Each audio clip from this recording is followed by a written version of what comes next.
All right, what up, guys? We are live. I'm just going to put myself in the middle here, bump Austen to the left. There we go. That looks a lot better. But yeah, so we got a fun panel for you. We're going to shoot the shit, answer comments, and see what happens. What's going on, guys?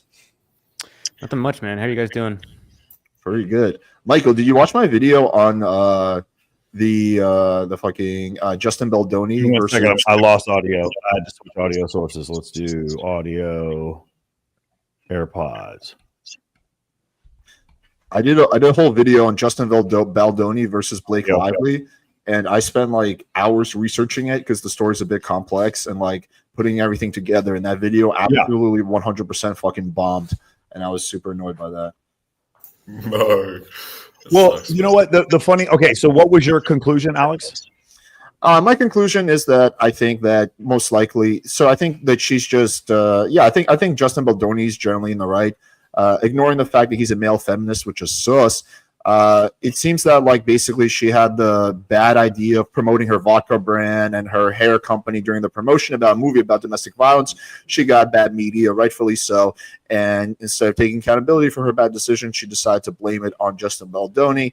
I mean, there's going to be probably more texts that are made public, but if you look at the texts that are there, the whole thing about him just walking into her trailer while she's breastfeeding is nonsense. We see that she invited him in. The whole thing about their media team like conspiring to make her, it seems like they were actually really, my takeaway was that I'm surprised how much of the high road Justin Baldoni took.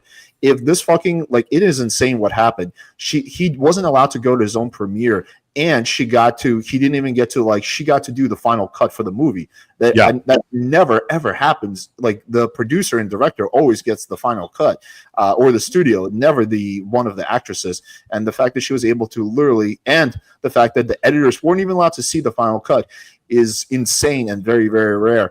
And just like going off the text, maybe there's some other texts that are where he's like bitching, but just how much of a high road he took is honestly mind-blowing to me, because I would be like, fuck this fucking bitch, this fucking piece of shit.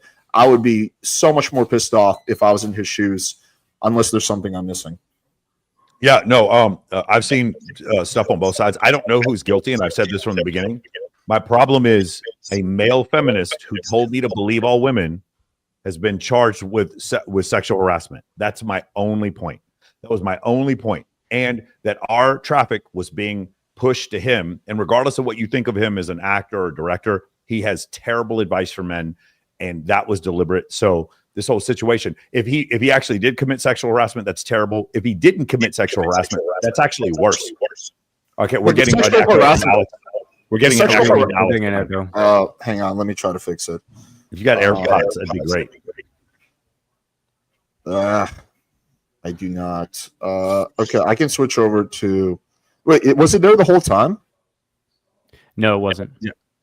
It's okay? It's only when someone other than you talks, so it's your echo. What about now? When I sit a little further back? That's a little better.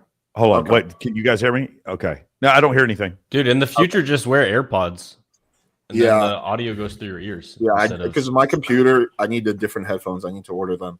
But what I was saying was that, I didn't even look at it from that perspective. But the sexual harassment that's being alleged isn't like him like grabbing her ass or something. It's him fat shaming her, him showing her a porno, and him walking into her trailer. Do you not believe that happened at all? Do you not believe the? Oh no, he might have shown her pornos. Yeah, I'm not saying he didn't. Again, according to the suit, he admits to being addicted to porn.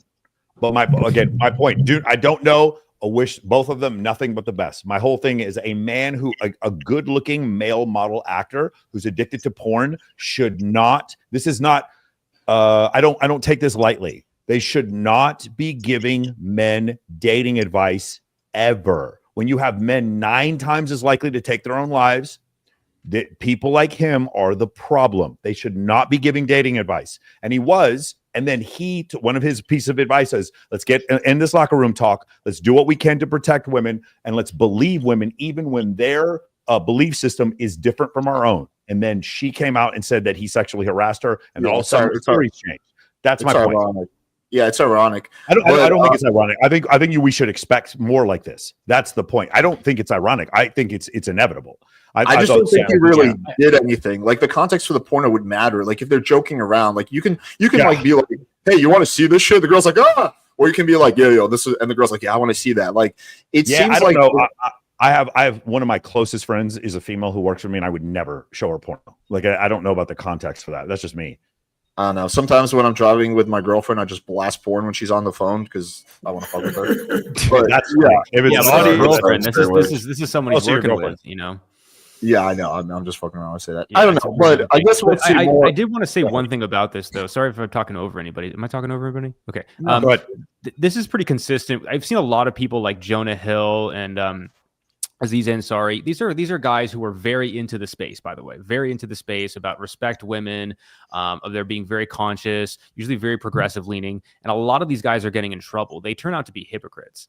And I think it's almost not like, oh my God, how unexpected or how ironic. Well, Jonah Hill didn't do It should anything be wrong at expected all. for a lot of Well, these guys. again, but Jonah Hill also deems himself a male feminist. He used that Exactly, exact that's what I'm saying, term. yeah. And that's the point we're trying to make. It's like you believe this, and then all of a sudden the male feminist, when he has to deal with a woman who he's supposed to believe and agree with, even when the reality that she is experiencing isn't the same as his, the male feminist is supposed to go along with it, and he's telling us to go along with it, and then he ends up with an SA charge. And that's my point. It's like, no, I don't even believe motherfuckers I've grown up with for 35 years. I have family members I don't believe, and I'm supposed to believe all women. I don't believe the motherfucker I buy gas from at the street. It's ridiculous. That's my point. It's hypocrisy, but like there's a million hypocrites. Most people are hypocrites in reality. For sure. The Jonah Hill thing, like I do think it's important. Like, yeah, I agree with you that it's ironic and that they shouldn't be giving bad advice or whatever. But like Jonah Hill, I followed that story pretty closely. Like Jonah Hill did not do a single thing wrong. He didn't do a single thing wrong. I agree with you. He just didn't picked do the wrong something girl. wrong. I agree. He just picked the wrong woman. It's funny how those are the guys that are getting in trouble, and I think almost that guys that are in the space that are like the male feminists, they almost like they're supposedly the guys we should be listening to, and they're the guys, as Michael is saying, that are getting in trouble with women, that are getting accused of these here's things. a crazy idea. With them being celebrities, though, and not so much just because regular people are less likely to get like something like this than a celebrity, right? Here's a crazy idea. But Maybe their feminine nature, that when they're with a girl, they're like, hey, you can trust me. I'm good. I'm different. And they expect the girl to let their guard down. But what's happened is the girl is getting the ick because of the feminine behavior. And then that's leading to whatever this is. And then the guy who doesn't do that, the guy who sets boundaries, talks with a deep voice, etc., he doesn't give her the ick. So he doesn't end with the SA charges. That could be why these guys keep getting them. I don't know. I'm not sure. But what I do, I'm curious. Like it seems like it seems like a lot of it seems like a lot of the issues we have here is that we have men basically going out and saying you should trust all women no matter what, which I think is the extreme version of that. But what do you think should be the advice there? Like if you had a friend come up to you and say, okay, I got sexually assaulted like by this guy, what would your response be? Oh, there's a completely different thing that we're talking about here. It's if someone got sexually assaulted, they should come forward and say that they were sexually assaulted. That's not what my issue is. My issue is Justin Baldoni is telling men that they should embrace their femininity and they should have the bravery enough to cry. Whereas Chris Williamson says adeptly, he said, my favorite line of his, he goes, you need to earn the right to be vulnerable in front of a woman. That's better advice, I think. That we're just talking about the efficacy of his advice to men in general, because he has a large audience and the federal government was moving traffic from other content creators. Probably you, Marcus, probably Austen, definitely PWF, and probably me, moving our traffic to Justin Baldoni's channel using $700,000 of federal money. And the overall program was $61 million under the DHS. And if they're going to do so, they're sending it to men. They're sending this traffic to be instructed by a guy who doesn't know what he's talking about. And that's what I had an issue with. The other part is... I haven't seen this. They're separate things, though. Send the traffic to Those are separate things, though. Like, I agree with you. That's very problematic. But that's I agreed with you. A separate thing. Agreed. Separate. As far as the sexual assault thing, we don't know. I think if she was sexually assaulted, she took the right action. I really don't know the answer here. I don't, because I wasn't there. I do know this. I know that a judge in the United Kingdom immediately made a summary judgment against Johnny Depp, saying that he was guilty of all those charges. And when they tried the case again in Florida, turns out he wasn't guilty of any of them. I know that that's also the case. So the believe all women thing is actually like it. Not only should you not just believe all women, you should believe all anybody, number one. And number two, I actually think it hurts women. I think it hurts women because it puts people like Lindsey Hill and like Amber Heard in the limelight, which causes more men to trust even fewer women. It causes even more problems. And now the women who do need help are getting put to the back of the line because of idiotic women like Jonah Hill's girlfriend, who act like she's been more like abused. She was never abused. People keep forgetting the part about how she released those text messages the day after he had a child with another woman. No one wants to talk about that. Michael, you would make a great lawyer. You remember all these small details, and then you're like trying to persuade the jury. It's good. Yeah. But everyone here agrees with you. Yeah, I think you should let people earn your trust, and you shouldn't trust many people at all. I don't trust most people, and like there's levels of trust. Like like someone like Austen, for example, I trust him when it comes to like large dildos, but I wouldn't trust him when it comes to like hitting. If I need to ask a question for those, yeah, exactly. Yeah. So.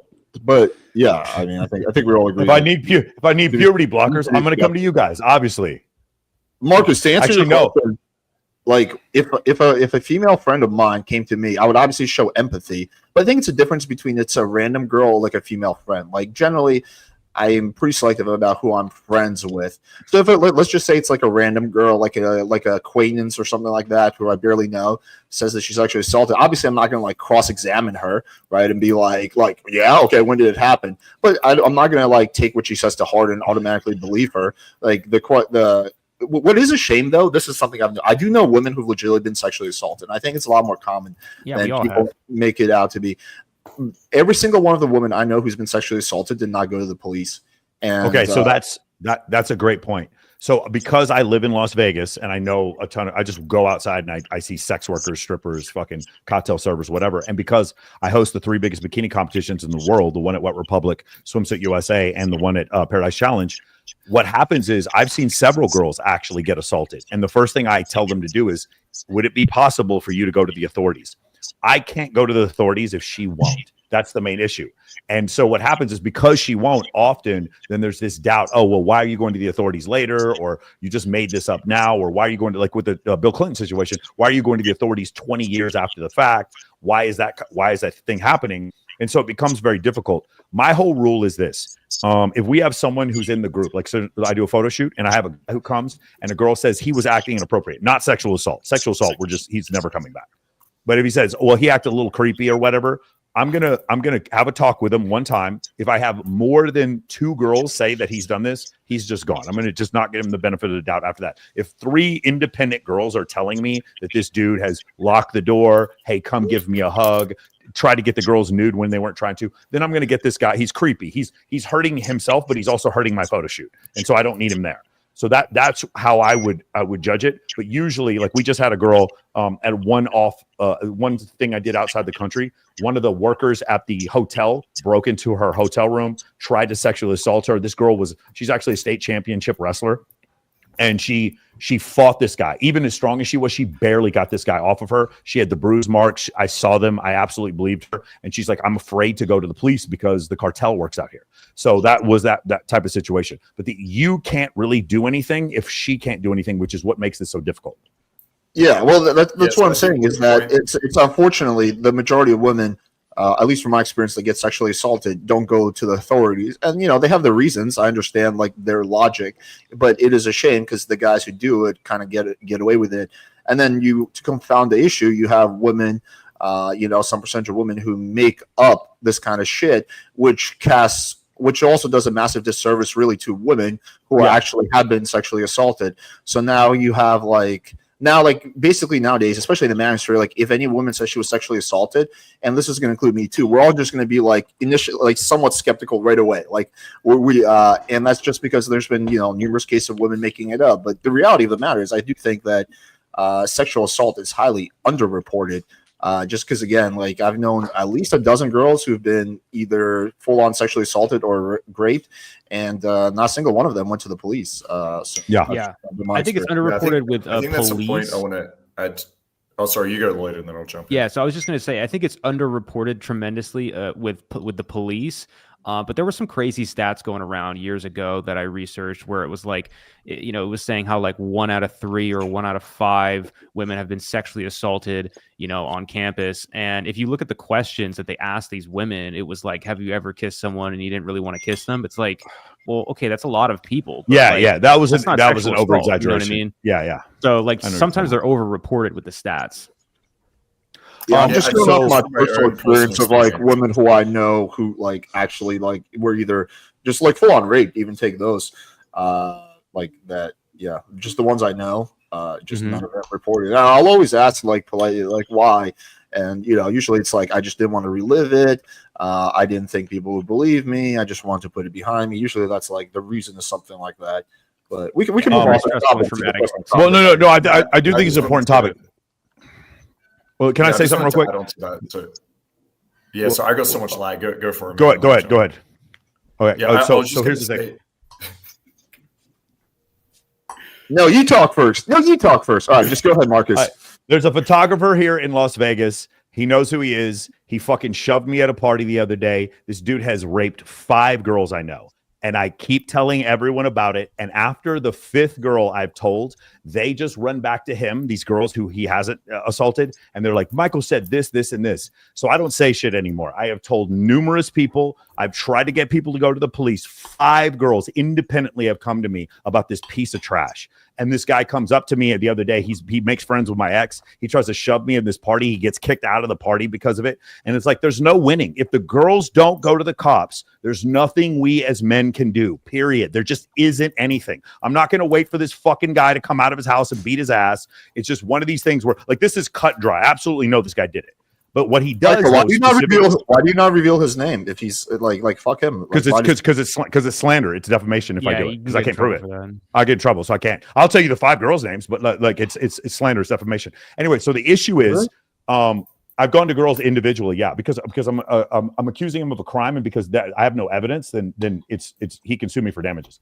So anyway, the issue is these girls that he picks are all like pseudo sex workers, either sugar babies or some of these girls. One of them was a porn star, and he knows that when he grapes them, that they can't go to the cops, and they literally have told me as such. He's done it to 5 different girls. He takes photos of them, he drugs them, and then he has sex with them. And after the 5th girl comes to me and she tells me this, I'm like, I told her the name of the other 4. They all talk to each other, and I'm like, okay, there's 5 of you. Go to the cops. I can't do this for you. And they just won't do it. So that's why we end up in the situation we're in. And he makes it bad for everyone else. This dude makes it bad for everyone else. But that's just the issue. And I also can't just walk up to him in a nightclub and break his jaw, because then I'm kicked out of the nightclub because I can't prove that any of this shit happened. I can't prove anything. Yeah, you press charges too. Yeah. I just wanted to basically sum this up by saying that point, which is you have a lot of women that basically get sexually assaulted. It's not reported. And I think we know that from personal experience. We know that from studies. We know that from surveys. And then you have a smaller group of women that false claiming a bunch of shit just makes it worse for everyone. And I think it's hard to find this balance. You don't want to swing the pendulum where you have guys in the chat, which like, I will never fucking believe a girl. Situations like Sartain is saying, which is like 5 girls have been sexually assaulted. None of them want to like speak up because of these reasons. It's like, well, what if no one believes me? What if like I go through this process and it just turns to shit? So I think there needs to be somewhat of a balance here, but we still have to say as men, like, fuck it. You know what? If a girl comes to us or we see it, we're going to be open to the idea that this happened. We're going to be supportive to the idea that this happened.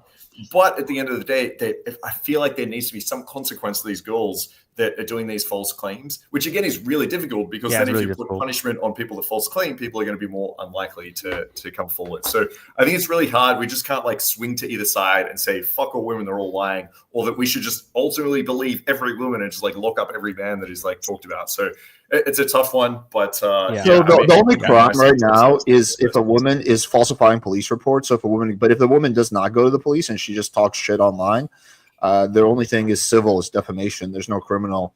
And defamation is really, really hard to prove because you have to show that the person who made this statement knew that it was false when they made it. There are exceptions to that. The exceptions would be if it's just deliberate negligence. If you don't have to show, So then there are ones, and also there's exceptions if you say someone has a disease or committed a felony or committed a crime. There are exceptions for that as well. Hang on. So if I believe someone committed a crime and said, I believe they did this crime, I don't. That's fine. It's your opinion. That's totally that's fine. You can fine. do that. Yeah. That's totally fine. Well, Cool, I do right wanna say now you one have thing the about Kendrick Lamar. Like Drake is suing his own record company actually, but really he's trying to like kind of quasi sue Kendrick Lamar because of Drake's claim is that Kendrick said I'm a pedo. I don't think Drake has a case at all because rap lyrics have been like historically interpreted to be just kind of like hyperbole. I don't think he has any kind of a case, but yeah.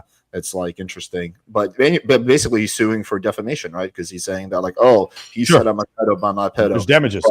But but he's going to lose that lawsuit because Kendrick Lamar has like there's a lot of like sus videos of Drake, and Kendrick Lamar has like it's reasonable for Kendrick Lamar to believe that. Plus, you have the fact that rap is generally considered to be hyperbole anyway, and not like statements of facts or accusations. Anyway, that's a random side tangent. I don't even know why I went on.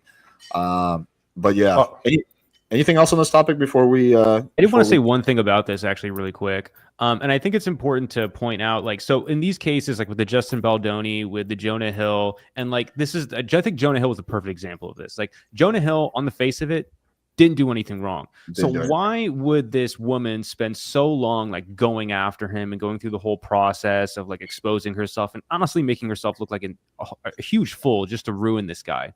This is what I think happens. I think for a lot of the guys who claim to be male feminists, which is a tactic that a lot of guys use who don't really have great game to get in with women, to get their trust, to all that stuff, they use it as a tactic. It's common in other animals as well too. But when guys do that, because it's so disingenuous, when the house of cards they've built up of this act that they're doing comes crashing down and they realize, this guy actually isn't a nice person. He isn't a caring, empathetic human being.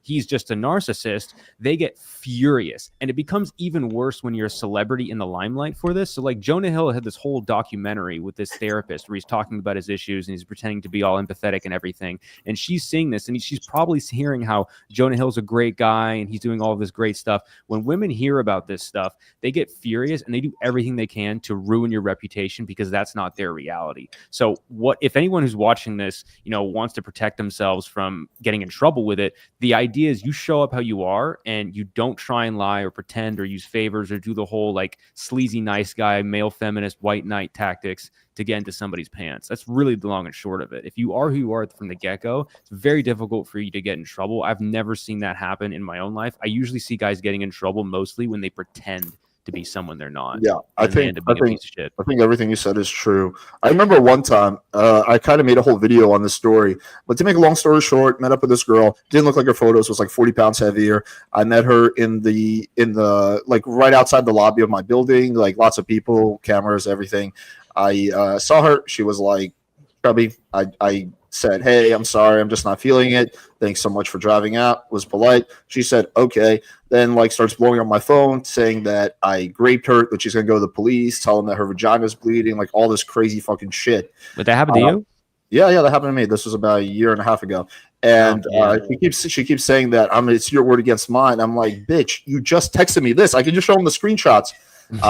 But I got nervous, so I called like the non-emergency number for 911. I was like, "Hey, by the way, this crazy girl might just say I raped her, but I really didn't." And they're like, "Yeah, don't worry." I explained the situation, like, "Yeah, don't worry about it." Nothing ever happened of it. She never actually did anything. But did she seem kind of retarded when you met her in real life? I literally we didn't sit. Like, I literally just said, "I'm not feeling it," and like just like gave her a hot or something. Like, we literally had like zero communication. I think she was just really butthurt, salty because she drove out an hour, but it's not my fault that she's a secret fatty. Yeah, that's just a shame. We had a question from one of the guys that showed up a while ago. He's like, "How do you think how do you think dating has changed in the online dating space in the last 3 to 7 years or something like that?" Become more competitive. It's become more competitive, but you can still do well if you have a good profile and you know what you're doing. I just recently, as you guys know, I released a video where I went undercover as a Trump supporter and Kamala supporter, ran the profile. So on Bumble, as the Kamala guy, got 150 likes in 72 hours. As the Trump guy, got 88 likes in 72 hours. So you can do really, really well, like still, if you have really good photos. But it is more competitive. Yeah, I thought the Kamala guy would do better. What do you guys think? Is anybody helping their guys get Raya and use Raya? Because I've had some of my clients use Raya. What are your guys' results? I think Raya is great. I was on there for about a week and they banned me because I did a video on it saying how good it was. Actually, they should have thanked me and given me an affiliate code instead of banning me. But it's like the only app that has like a 50-50 ratio. They didn't want you to be a spokesperson, Alex. Yeah. No, that's not true. Christian Mingle actually has a 51% female. Okay, so higher. like It was 50-50 male to non-retarded female ratio. There we go. Yeah. I think Raya has the highest quality of all the dating apps currently. They don't do marketing. I think that's probably why they didn't want you talking about it and they banned you, is because they really don't like marketing. They only want word of mouth and they only want like certain people on the app. I think Raya is the best one. You have to get invited to. It's just hard to get on. I had 2 people invite me and still took me a year. I was waiting for a year to get on. The wait list is getting longer and longer. They never let me on. They're probably never going to let me on. So why would they not though, Michael? You have a lot of the qualities that they would want. I think when I first tried to get on, I was just like a nobody, and then my account grew, and they just don't go back and check. I just think they just don't want me. I've had numerous people send me referrals, and they aren't going to let me on. Hey, can I show you something real quick? Can you share the screen? Just because there's one thing, because you were asking this question before, and I want to go over it. Do you see the screen right here? Yeah. Okay. There's a potential links between borderline personality disorder and false rape allegations. So this is something I had a therapist, and not a therapist. She's not my therapist. She was a therapist who's one of my good friends. And I asked her a question about a girl that I was seeing, and this girl was lying about, like impulsively lying about several different things. And she explained to me about borderline personality disorder. I kind of understood it. And then she explained to me one of the problems with continuing a relationship with this woman is very likely, not more than 50%, but potentially likely to have false allegations.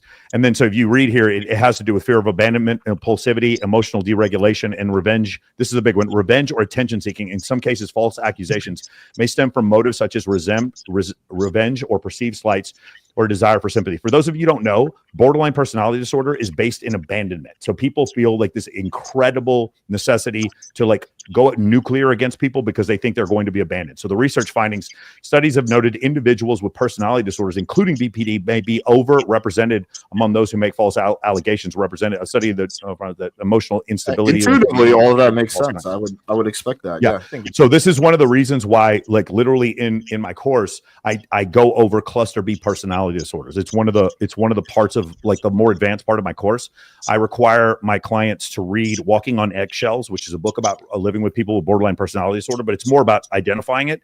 And then 2 other books that are required. One of them is The Sociopath Next Door by Dr. Martha Stout, written in 2005, and then Conquering the Sociopath Next Door, which I think was 2020, also written by Dr. Martha Stout. These are absolute must reads for guys who have dealt with, I'm not talking about a kind of a crazy woman with delusional values. I'm talking about like bang your head up against the wall insanity. This is something you probably need to check on, and you'll be able to see these things much quicker, like the extreme levels that, like, when you deal with a normal girl and you were to cheat on her, she'll tell her friends, oh my God, he cheated on me. He's an asshole. When you deal with a girl with BPD, you may not have cheated on her. She thinks you cheated on her. She'll fuck your best friend. It will always go nuclear very quickly. So that's the difference that you have to kind of figure out. And about 5.9% of the population of females, it has BPD. Yeah, all of that intuitively makes sense. Okay, let's just quickly tattoos address are a this. big correlation too with BPD. Is it? Everyone I know has like at least one tattoo. It's not going to be an easy thing to correlate. Like every girl I've ever dated had at least like one small tattoo. Well, maybe it's not the correlation of people with tattoos, but people with BPD, probably a high percentage of them had tattoos, just like the lung cancer thing. Most people who smoke cigarettes do not get lung cancer. Yeah, most people who smoke cigarettes do not get lung cancer. 90% of people who have lung cancer smoke cigarettes. It's probably something like that. Yeah, that's probably fair. All right, Mr. Carr, call all of you out for not showing up to the Game Global live stream. Yeah, I've been seeing this comment. Okay, so when I was invited to this, my exact words were, "I'm not sure if I can make it, but send me the link just in case." So I never committed to it. I never committed to it either. Yeah, we already had a debate. I never knew. I don't know what the part 2 is going to be about besides going over, but if Mr. Ocario wants to set up a debate, he can totally message me and we can set something up again. I just don't know. We're going to be beating a dead horse. But yeah, I never committed to this thing at all. I love Ice. I love Ice White, but he does this thing where he promises people in debates that they didn't confirm. He's done this before. So yeah, Lucario, I never said I was going to be at that debate. Not one time. Was it even a debate? Wasn't it just a panel yesterday, or am I? I don't know I what it just was. don't realize? I was I playing thought it was just a paintball. regular Kazarians. panel. Yeah, I was unwell, couldn't make it. But... Yeah. Do you think part of the Well, I guess whole we 4 lost p.m. the stream, EST guys. is a horrible time for me. I don't like to do things at 4 p.m. It's like really rare. Unless I have a really strong reason, I'm probably not going to show up to something at 4 p.m. What did you say, Austin? I was gonna say, do you think part of the whole like extreme compliance, and like very very early on in the interaction goes down to like a wounded ego? Yeah, the concept it's of what you're talking Freud. about now. What'd you say, Marcus? He's explained it before. Basically, he said when he was younger, he had interactions where he felt like the girl was wasting his time and disrespecting him. So he felt like he was paying for dinners when the girl wasn't interested. He felt like he was taking the girl home and she was like, no, I don't want to have sex with you. So he just felt like I just keep getting rejected and I keep putting in this effort and it's not working. And so then his result of that is I'm no longer going to let women disrespect me. I'm going to go up and see if she's into me right away or not. He went to If she's another. not, then fuck off. And then if she is, then also I'm going to like stick around. So it's literally just this mechanism. I call it, coping, cocaria, but it's just a mechanism to like prevent the rejection from ever happening, unless it's like right away and then you don't give a fuck. Yeah, so it's usually like before, most ways. things. If you start on one end of the spectrum, you swing to the other way for a while, and then you kind of find this like this middle ground that's like the best of both worlds. But it seems like he didn't do the third step of that. Yeah, and then basically he's got a really good mental gymnastics, and that's why you hear him on debates. Like, obviously we've debated him, but I feel like everyone just has this moment where they're in disbelief and they're shaking their head and like, "What the fuck?" Because it's hard for us to ever be in that world of rationalization. But for him, it perfectly makes sense. It's like, why would I invest in a girl that he's never going to invest back into me because he doesn't realize he can build attraction? And then it's like, yeah, if all I can get at 6s and 7s, or even less than that, what he said is I'm just going to tell myself that looks matter, don't matter whatsoever. And I don't think looks are a thing. And I'm just going to enjoy being with this girl that's unattractive. And so it's just like a lot of, in my mind, mental gymnastics as to where his career is. I think a better way to say it. Sorry, just let me just say this real quick. I want to make this quick clarification because maybe I think misspoke last live stream we had. So just to clarify, it was Steve the Dean that sent me the photo of the fatty, not Mr. Lucario. I don't know if I said it was Lucario, but it was Steve the Dean. I just kind of like put them as one person because they believe the same shit, more or less. So just want to clarify that for anyone. Anyway, go ahead. So I think the easy way to sort of resolve this difference is to say, I don't think Lucario, his style, would be able to attract a woman I'm attracted to. And maybe vice versa. If he says vice versa, I'll give it to him. Maybe the type of women that I'm attracted to, he wouldn't find attractive. But I know the type of women I'm attracted to, he would not be able to get using that style. He would bang the girls you fuck so fast if they were interested. There would be no ifs, ands, or buts about it. Okay, there's no way he's not fucking. Like I've seen some of the girls he surrounded himself with. Okay, he's gonna fuck those girls. There's no chance he's gonna be like, oh, not my god. Well, but my point is So the thing is, he's going to cope and say the girls that I like, he doesn't find them attractive, which it's ridiculous. But if maybe he's warped himself into believing that. But I know the women that he would be able to pull going that direct, I would not find them attractive. And so if we just agree that we wouldn't find each other's type attractive, I think we can go our separate ways. But they want to keep pushing this because, you can tell, like, I don't think that they have a ton of support behind them. That's why they have to get all these bots to leave these comments on But YouTube. we have to be able to agree that looks are at least somewhat objective. We can say there's types and preferences, but like when we say that looks are completely subjective and that every woman has the same sexual market value, a fucking 55-year-old fat menopausal woman has the same sexual market value as a 20-year-old who's fit and has big tits. We're just living in like clown world. Yeah. And also, by the way, this isn't some random guy. Like, if this is just one of my friends, and I've had this where, like, one of my friends, like, look, I'm just into big women, and I'm like, okay, that's not for me. I have some friends that are like that too.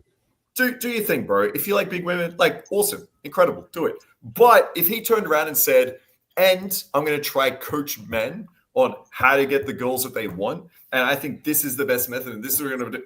I'd be like, bro, what the fuck? No, like that's just not gonna work. So if he's just some random dude saying like, this is my style, this is what I'm gonna do, whatever, bro, I don't give a fuck. But when he turns around and says our style or our technique or our way is inferior and this is the way you should do it, you should go up to a girl and basically just cope. If she's not into you, get the fuck out of there. It's just an awful thing to be able to like teach men out there. I think it's disgusting. So, well, Marcus, because you don't understand what street game really is. You're doing this cold approach pickup, bridge. Bro, I'm from Australia. What does he want? Like, yeah, you just don't get it, bro. You just don't get it. Like I would explain to you, but you'll never understand street game. Okay. Did I used to go out with this guy when I was like younger? I used to go out with this guy called Evil Stifler. So I used to hang out with like a lot of the artsy guys. Is. Yeah.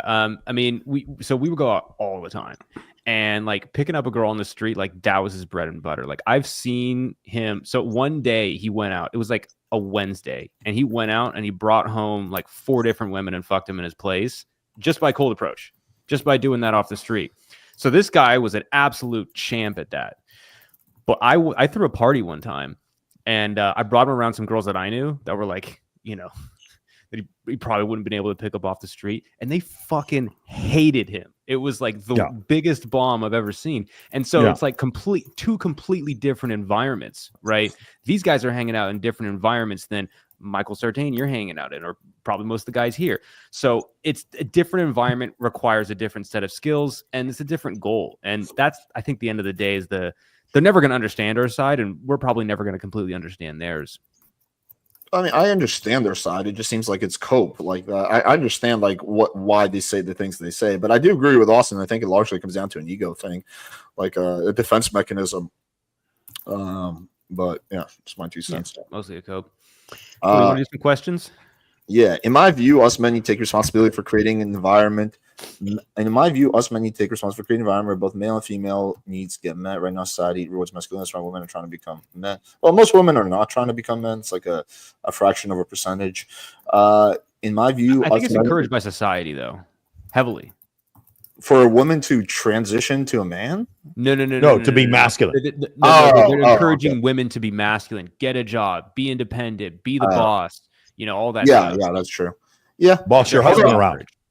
Carry your husband around like a handbag, Mr. Vice President, Madam Vice President.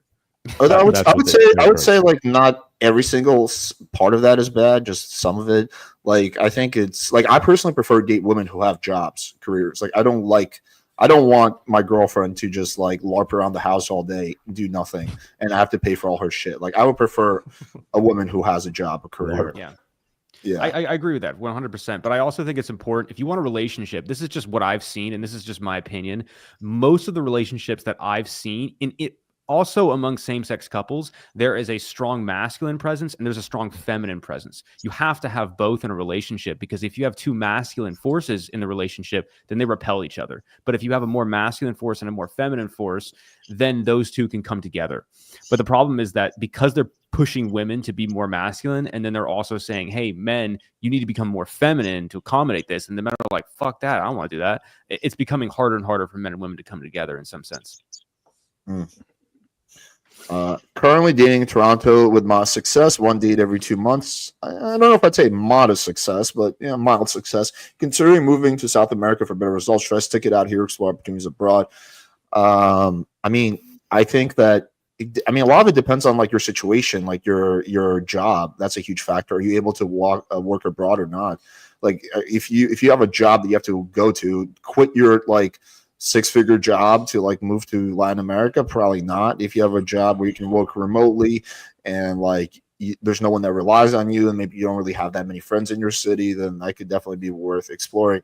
I always say I don't think you should move just for the girls. The girls should just be a bonus. So there should be like another reason for why you want to move to Latin America aside from just like pussy. But yes, it will be easier. Yeah, I'm against people doing the whole passport bros thing, but I do think it's helpful to kind of like see other countries, see how the women are there, gain a little bit of confidence for a little bit, and then come back. I used to run a program where guys would do that, where they would go to like Colombia or Argentina or something like that, and then they would be around gorgeous women that were interested in them. They have that confidence. They realize, hey, I can be attractive. It is possible. And then they go back and to the States and actually do better while they do that. And I know a lot of big guys that have actually done that. I've actually seen the opposite. Guys like go to Latin America and they get used to how easy it is there, and they can never go back to like dating in the West because they're just used to like a certain like threshold of easiness, and it's just harder in the West, and so they're never able to like they get used to like easy mode, and they can never go back to like medium mode. Austin, you've traveled a lot. What do you think about that? Yeah, speaking of someone who lived in South America for 2 years, I'll take like a more of a balanced approach. I think like sorry, I'm playing chess right now. I gotta focus. All right. So I think you should focus on what are your values that you We're getting a little bit of an are echo. I think. pursuing. Sorry. Can you Yeah, mute no, yourself mute. when somebody else is talking, Alex? But it depends what values you have in your life right now. If you currently value freedom super highly and you currently value like, you know, adventure and like having a fun, crazy time, then sure, going to South America is amazing. It depends where you go though, too, because like Argentina fucking blows. Like if you go to Argentina, it's so crazy too, because you look up online. One of the reasons I went there, you see any top 10 list of hottest women around the world, Buenos Aires is like top 3 or top 4 around the world. Yeah, the women are gorgeous there. I went there, I could barely find a single attractive girl. And then the girls you do talk to are they're more frigid than in other countries. They have a lot of that like Italian neuroticism because there's a lot of Italian ancestry there. So like Italian and Spanish ancestry. So then you compare that to other countries in Latin America where like the girls are super, super open and friendly and awesome. Actually, I met Lloyd in Colombia, in Medellin. That's And, true. Yeah, we met there. Yeah, it's a fun time. It's like, think about like the cool thing about like South America to me is what they talk about in Narcos. They go like Colombia is a world where magical realism like became a word basically or a thing. It's basically like if you dream it, you can do it. Like anyone who watched like Ty Lopez back in the day, like 2014, you know, he had like fucking these mansion parties all the time. He was doing all these crazy events. Whatever you think your dream lifestyle is, you could have it. If you have decent game, you could have your dream lifestyle in Colombia in like 6 months. Like when I left Colombia, I had a 2-floor marble penthouse, like 4.5 bedrooms. I had a chef, a cleaner, guitar teacher straight to the house, yoga teacher straight to the house. I had a girlfriend who would literally bring girls to my parties and we'd hook up with other girls together. My first foursome was in Colombia. Like, and all that on the back of like 4 hours of work a month. Like, you know, the 4-hour work week, I was doing like 4-hour work a month. So basically, like, if you think that's awesome, it is awesome for a certain period of time. But then, to be honest, it makes you kind of lazy. And I realized that the qualities that I wanted out of life past that point was more like, I want to give back and I want to have an impact and I want to, you know, help people that were in the place that I was in. And I wasn't going to be able to do that being in Colombia because it was too easy. So, and there's advantages and disadvantages, but it depends. What are your current values in life? What do you value? And then go from there. If you're valuing, like, I want to find a life partner, I personally wouldn't go there. If you're saying like, I just want to have a very fun, 1 year of my life, then sure, go explore, dude. It's like your life is short. If it's on your bucket list, like on my bucket list was learn Spanish. That's one of the things I was able to accomplish there. But yeah, just align it with your values, and then if it makes sense, then do it. And there's always ways to work online. It doesn't really matter. It's like how many hundreds of million people work online? Like you can figure out a way to do it. So do you want to come to one of Ty's mansion parties? Audio better now? Is this better? I would love to. That's it. All right, when you go to LA, I'll take you. I'm hosting one of his parties on the 24th. I speak at all his mansion parties. That's what's up. Hey, do you guys The party goat. America on my end? No, they're like there's a little bit of an masterminds, echo. and then their parties. You're really hard to hear, Alex. You're really hard to hear. Okay, what about now? Is this better? Can we do That's better. crowdfunding to get Alex AirPods? Dude, I have like expensive audio equipment. Wait, so you can't really hear me well? Fuck my life. Okay, how about now? Okay, is this better? Can you hear me now? Yeah, it's a little better. Yeah. Okay, all right, let's try this. Yeah, although I would say, Austin, you like, also to be fair, pick up different comes lessons out- wherever you go. Like one of the things that I loved about Colombian people, their ability to just have strong eye contact, be physical, like with everyone, their family, they touch, they have this eye contact. They're very close people. They spend a lot of time with their families. Like you can pick up something from every culture you go to. Like by limiting yourself to the culture that you grew up in it's extremely limiting yourself to like just one way of thinking. And I think to have like a more global opinion or global mindset that comes from direct experience with people all over the world, I think it actually helps you grow a lot. And it takes you out of your comfort zone. Like your comfort zone is like, just think about what you take for granted. Everyone around you probably speaks your language. You can read every street sign. You know how the cultural norms work, the laws. You go somewhere that you have no conception of those things. A lot of things are different. You start to parse out what is like their culture, and you start to parse out what is like universal human nature. And that's another like cool thing that you can learn by traveling. I think like, there could be one in the commonalities. Like if you're a total fucking noob when it comes to women dating, I don't know if it's a good idea to go to Latin America. Yeah, I wouldn't recommend it. Like, yeah, I think you need to have like some baseline of knowledge because otherwise you're just gonna get fucked. And I get what Lloyd was talking about. Like, I hate the mindset of I can't get success here, so I'm just gonna go somewhere else, and I'm not really gonna make any real changes other than my location. I will say location is one of those biggest levers on your dating life. Like changing your location can change a lot. Like put your Tinder in Kuala Lumpur, Malaysia, and then put your Tinder in London. London, you're going to be matched with like, transsexual midgets. And then Kuala Lumpur, you're going to be matched with like, women. So there can be a role in that, but I think you have to developing the traits that are attractive where you are is going to lead to success no matter where you go, right? A winner is a winner, basically, right? If you're a winner in America, you're going to be a winner elsewhere. And like, if you're a huge winner in fucking pretty much anywhere in the world, you're going to be a winner in America. Like if you go to fucking, I don't know, Timbuktu or something, and you have the same social skills of setting up events, setting up parties, cold approach, masculinity, all those things can transfer over. You just have to change it to its cultural context. I'm kind of ranting. Yeah, 100%. So, I mean, I think this guy should figure out how to be successful in America. Me personally, that's just what I think. Because I think if he wants a long-term connection with someone who's going to connect with long-term, like a life partner, it's going to be difficult to find that in a country where, he's not used to the culture, probably doesn't speak the language. There's going to be a lot of difficulties there. But if he just wants to have fun, hell yeah. Go to South America. Oh, but don't go to Colombia or Medellin anymore because you will probably get drugged and have all your shit stolen. That is a real thing. I don't recommend anyone go there anymore. Yeah, there's been a lot of killings there recently, but I think also it's much more likely to happen if you don't have social skills because you're gonna like miss all the warning signs. Versus if you have good social skills, it can still happen, but the odds are smaller.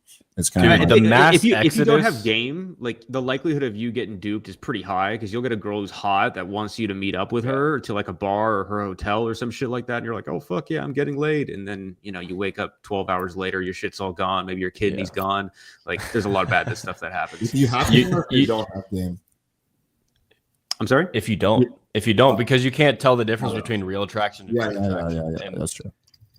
Yeah. Alex, should I make a plan for our subreddit? What should I call it? I've been banned on like a lot of subreddits for actually giving real advice. But yeah, if you want to make a subreddit for me, go for it. Dude, Alex, can you speak on that? Because I used to post stuff on our seduction. And like they would be, the top-rated post in the subreddit, and then eventually some mod got butthurt and jealous and like just said, "Bro, fuck you," and I'm like permabanned.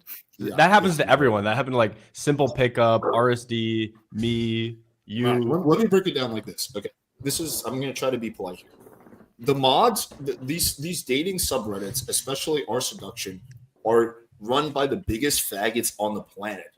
These are dudes who don't get laid, but think they get laid and want to feel like they can get laid. And whenever they see anyone who actually gives advice, because I was also getting like all my posts were like top rated. People were saying, "Holy shit, there's so much value here," and I got permabanned. Like, and I messaged every single mod in our seduction, and I asked them, and not a single one of them would respond. They're such pussies; they wouldn't even tell me that they banned me.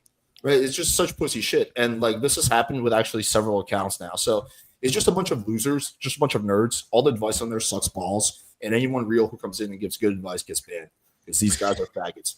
So yeah, sorry, go ahead. So they feel like you're bullying them. Is that what's going on, Alex? No, I think they just want to feel like they're because you have good advice. You feel like you're a bully. They just feel like they want to be the authority or whatever. I don't. They want to be authority. Like dating coaches coming in. The dating coach who has results. He gives the results. He feels like you're getting bullied. No. Well, there's no like even dating coaches. There's just a bunch of losers who like think they know game. based on because I know someone They don't I like know getting someone coaches. I know someone that Austin was talking to who feels like he would be bullied if he was talking to me. So, that's one of the Who was I issues. So it's talking he's kind of like that. Yeah, we waffles. Yeah, I know. We can say his name. Oh. All right. It's okay. Hey guys, listen, I got to run. It's been great talking to you. Peace out. All right, right, see later, you, man. boy. Take it easy. Yeah, that was a Did shame. any of you guys watch any part of the debate I had with Wheat Waffles? Yo, I really want to. I really thought it was going to get a lot more views. I haven't had a chance. I'm gonna make like a 3 concise hours. version. I know it's super long. Please.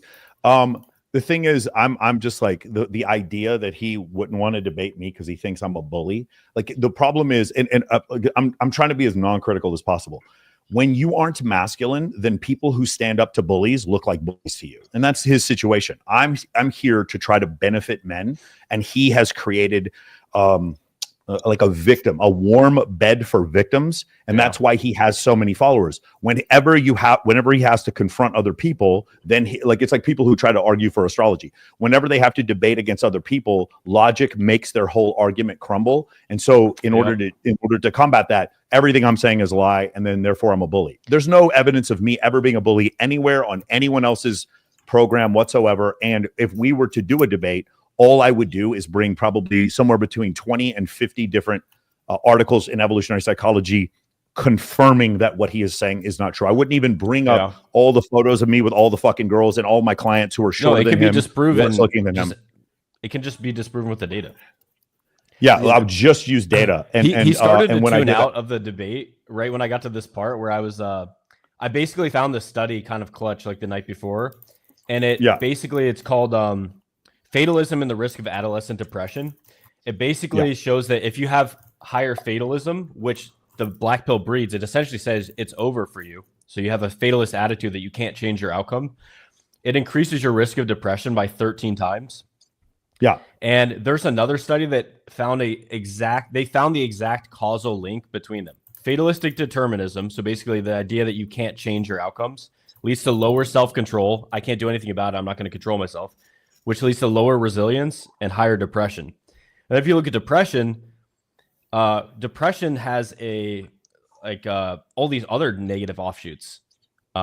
Greater pessimism, low self-esteem, reduced social support. So you get more and more isolated, more and more bitter, and then it creates this like downward spiral that increases basically suicide ideation by double.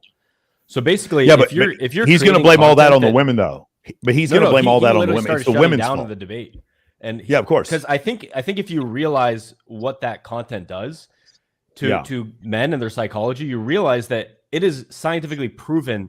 You making fatalistic content is destroying people's mental health. You're literally trapping men in a prison of like fatalism. He would make the at least same the depression, suicidality. He would say that what we're doing is giving people false hope and they're setting them up for disaster. Yeah. Well, but it's so comfortable, though. It's so much more comfortable to be a victim. There's someone in here who said, Michael, respectfully, your advice doesn't work for 99% of men. That's just a lie. And whoever said that he's a victim. He's just found another way to be a victim. I have a study right here that backs up what Michael does. Yeah, it's just like what I do works for short men, brown men, men from a small town. If I have over 1,000 testimonials, females are on average 2.71 times more likely to choose a male if they observe another female choosing him. Yes. Again, you can be friends with women and have show you in social situations with women. The idea that 99% of men can't do that, it just means you're terrible at life. You're a victim. You're no different from Wheat Waffles or an astrologer. Like you've chosen. By the way, I believe astrology is nothing but victimhood. It's total victimhood. Because you have no control over why your life ended up the way it is. Oh, that guy cheated on me because he was a Libra. That astrology is just based in victimhood. Also, flat Earth is the month you're born determines every single thing about how you're going to live your life and your outcome. Yeah, it deprives you of what you can learn from self-analysis.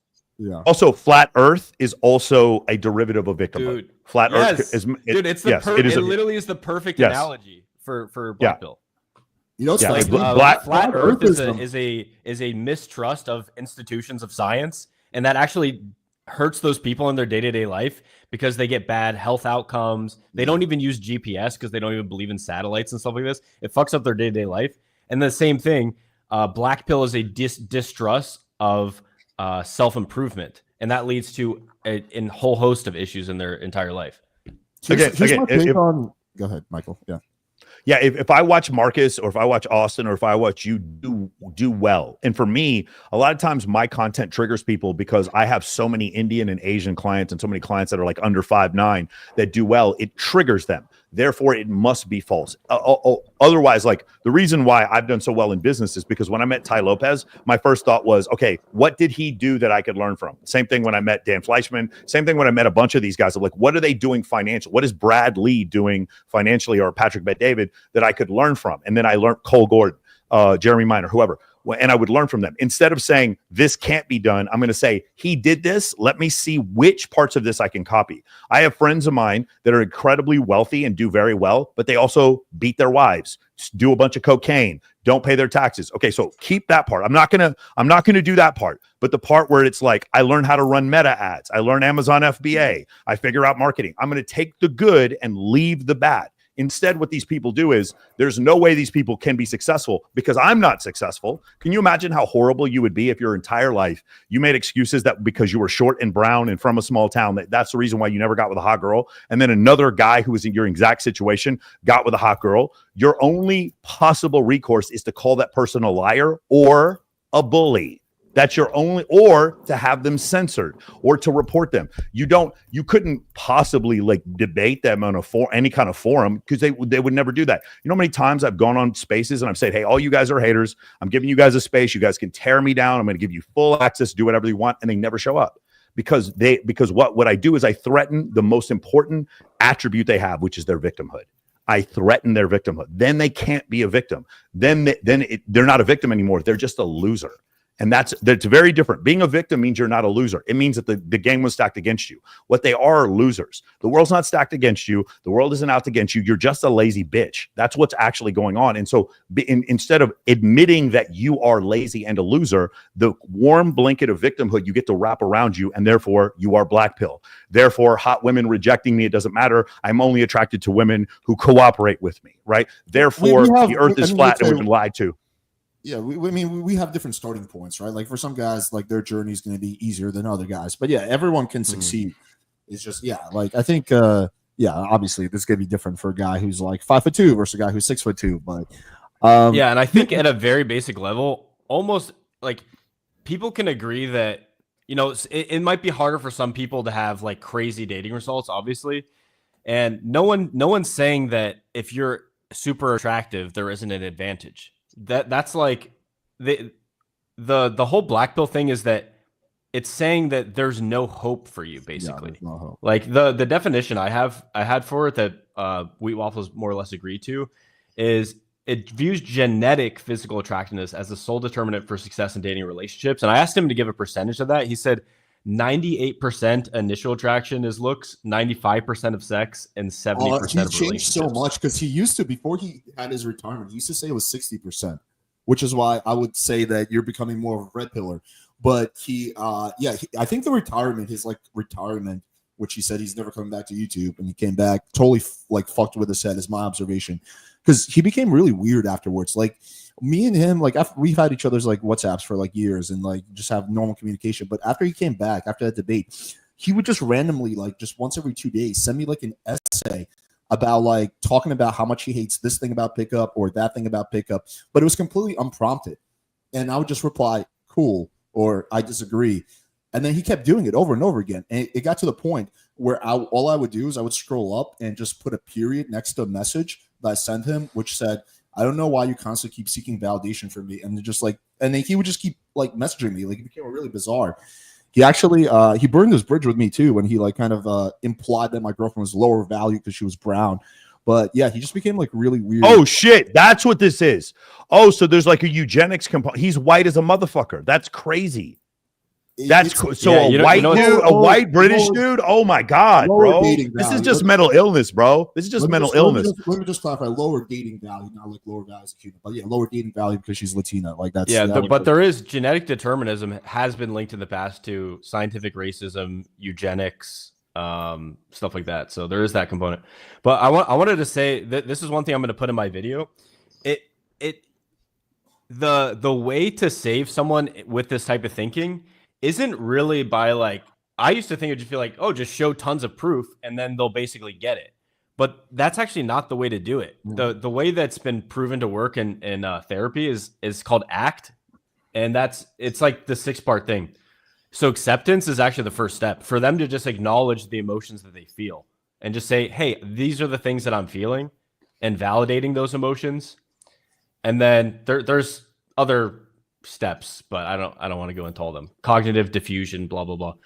But basically it's like you want to accept the emotions, you want to be present moment awareness, and then you want to think like, what is the life that I really want to have? And then what are the values I have to have in order for that to be a reality? And then you just take action to align to that point. But unless you address like the emotional underpinnings of it, these people are going to be stuck, which is kind of sad. As I've said in the past, like one of the and it's crazy because see everyone's going off on Michael in the comments, but it's literally because he's bringing them close to the light. He's showing them close to the light, and that like negative energetic parasite in them is like, like it doesn't want to acknowledge the reality.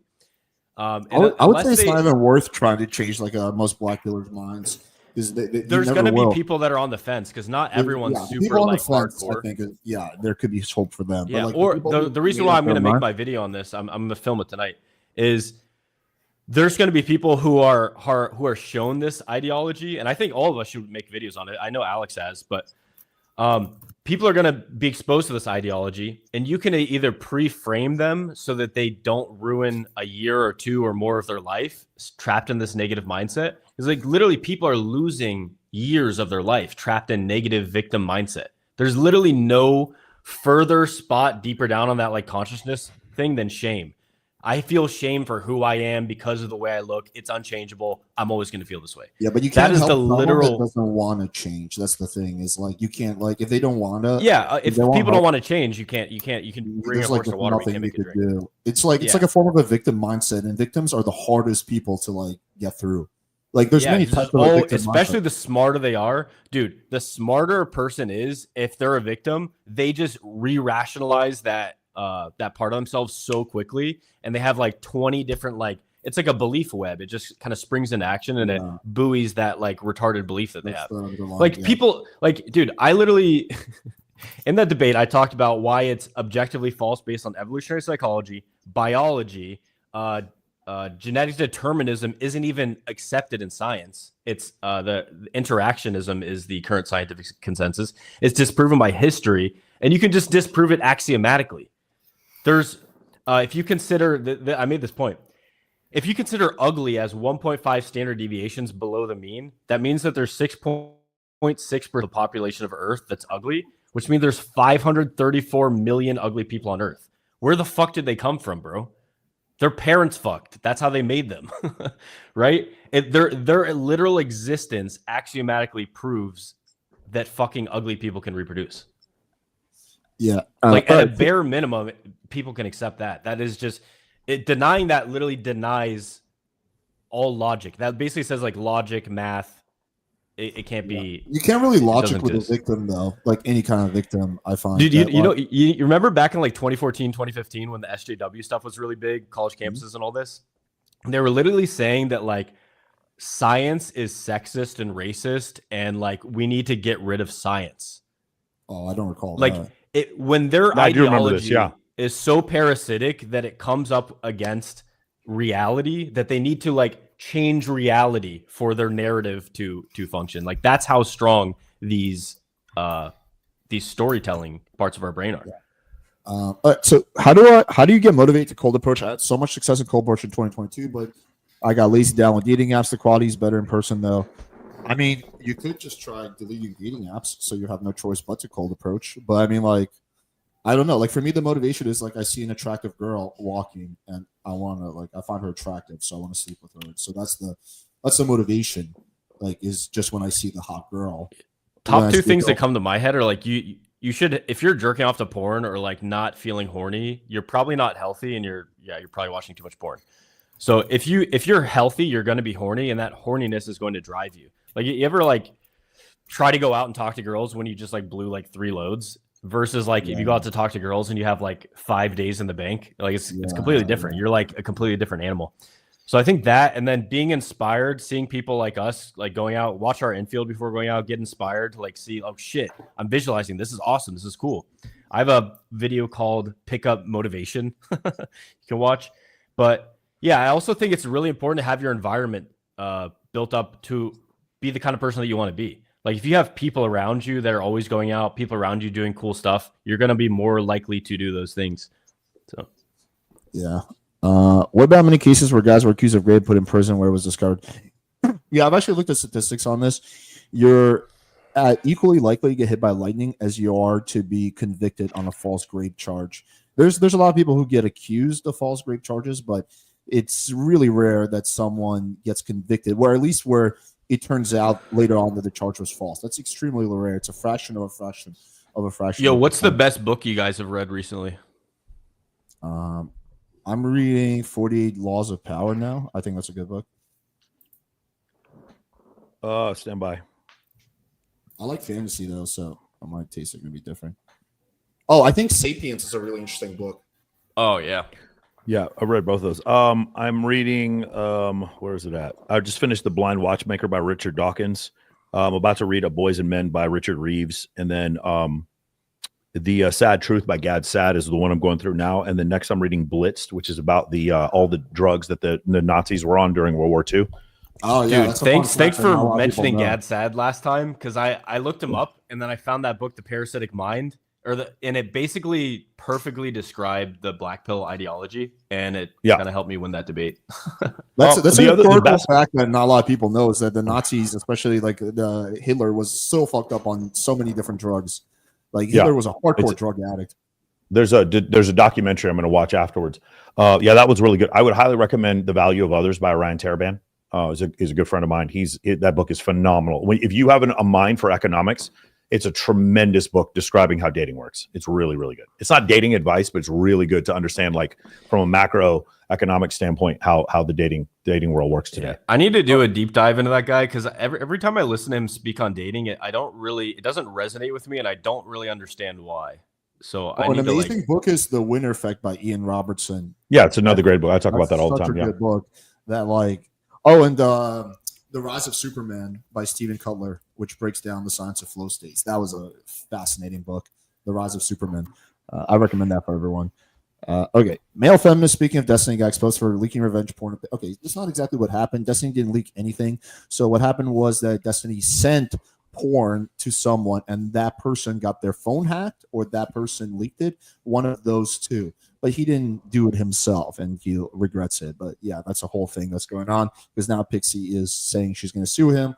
I personally don't really think she has a case, but yeah, I don't know. I mean, from what I've seen for Destiny, the statements he's made, seems like he's like really sorry about it, that it happened. So I don't know. I mean, yeah. What do you think about? I mean, is it illegal to? I'm not sure what the laws are. Like, if I was to randomly send a nude of a girl to another girl without any consent whatsoever, and then that girl leaks, am I not liable for that? Well, I'm not sure what the US laws are. I'm not sure. I know Destiny's suing the person who leaked it, so he's suing. Let me find out the answer. That's a great question. I don't know the answer to that. Yeah, is it like actually legal? It might depend on the state you're in. Honestly, in America, a lot of other states.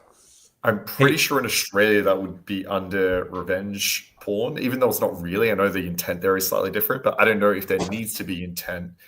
Or it's just like if you're sharing nudes regardless. Yeah, I'm not really sure the law. And is it like a civil or is it a criminal matter? That's also in Australia it's criminal, but I don't know what America's like. It's criminal here.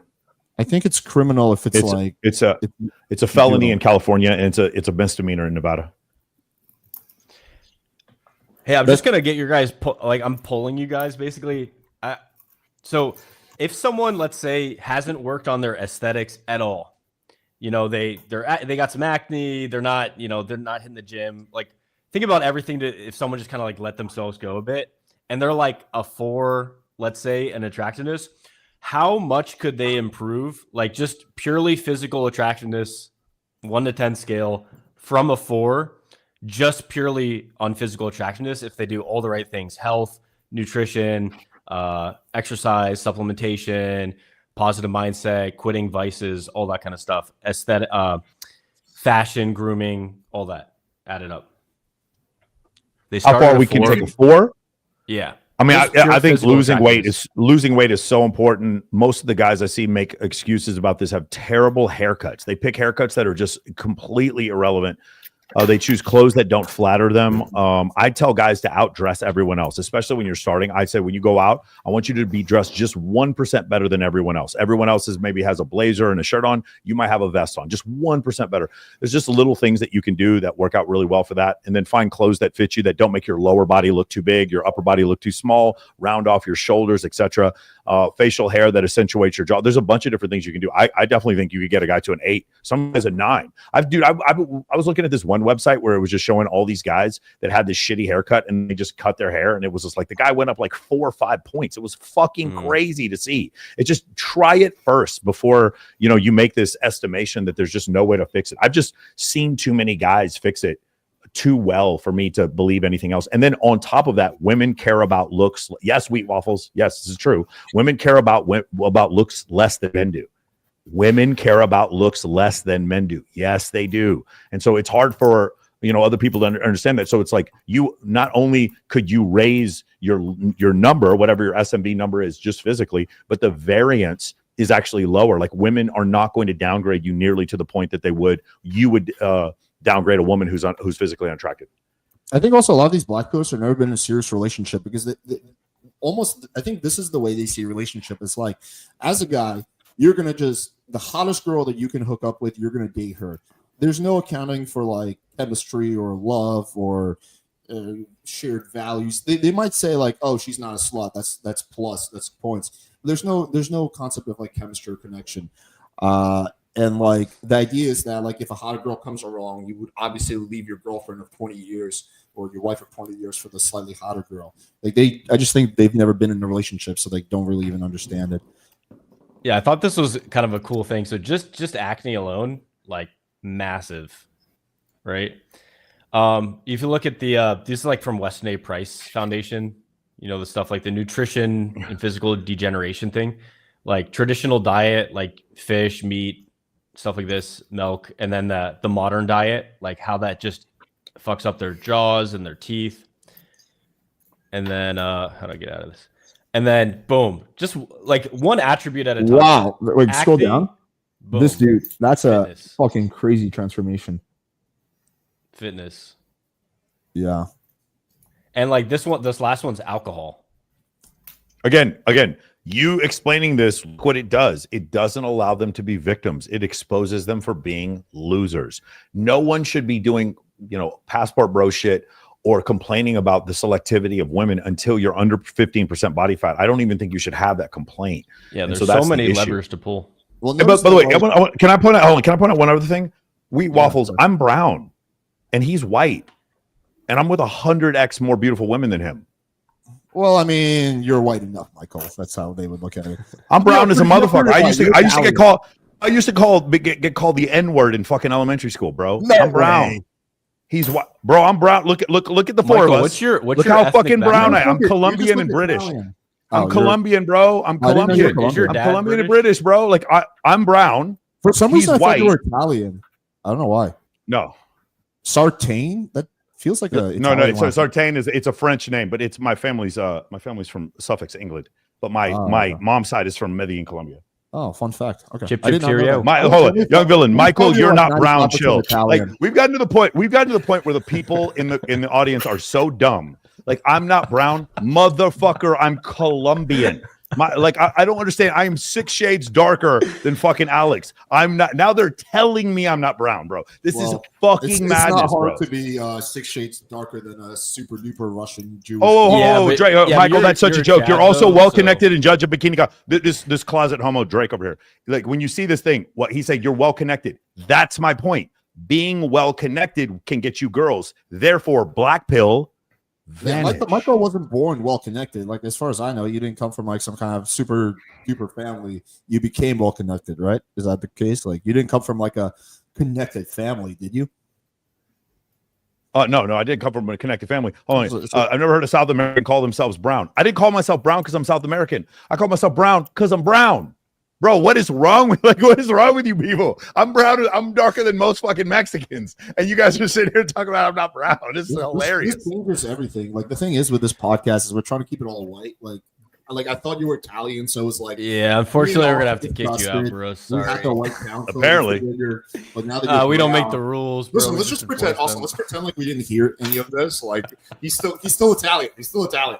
It's whatever you want to think. My point is, look at me, and he's white, and I'm with hotter girls than him. Whoops. Yeah, but you're that you're kind a of stuff. Chad, dude. You're a Chad. I'm a Chad. I'm 5'8". Didn't you? Damn, you read Reddit, bro. I stood up on Access Vegas. I didn't want to do this. I stood up on Access Vegas. They measured me, and they saw that I was 6'1", and I regretted it immediately because as soon as I did that, I realized nobody's going to talk about it anymore.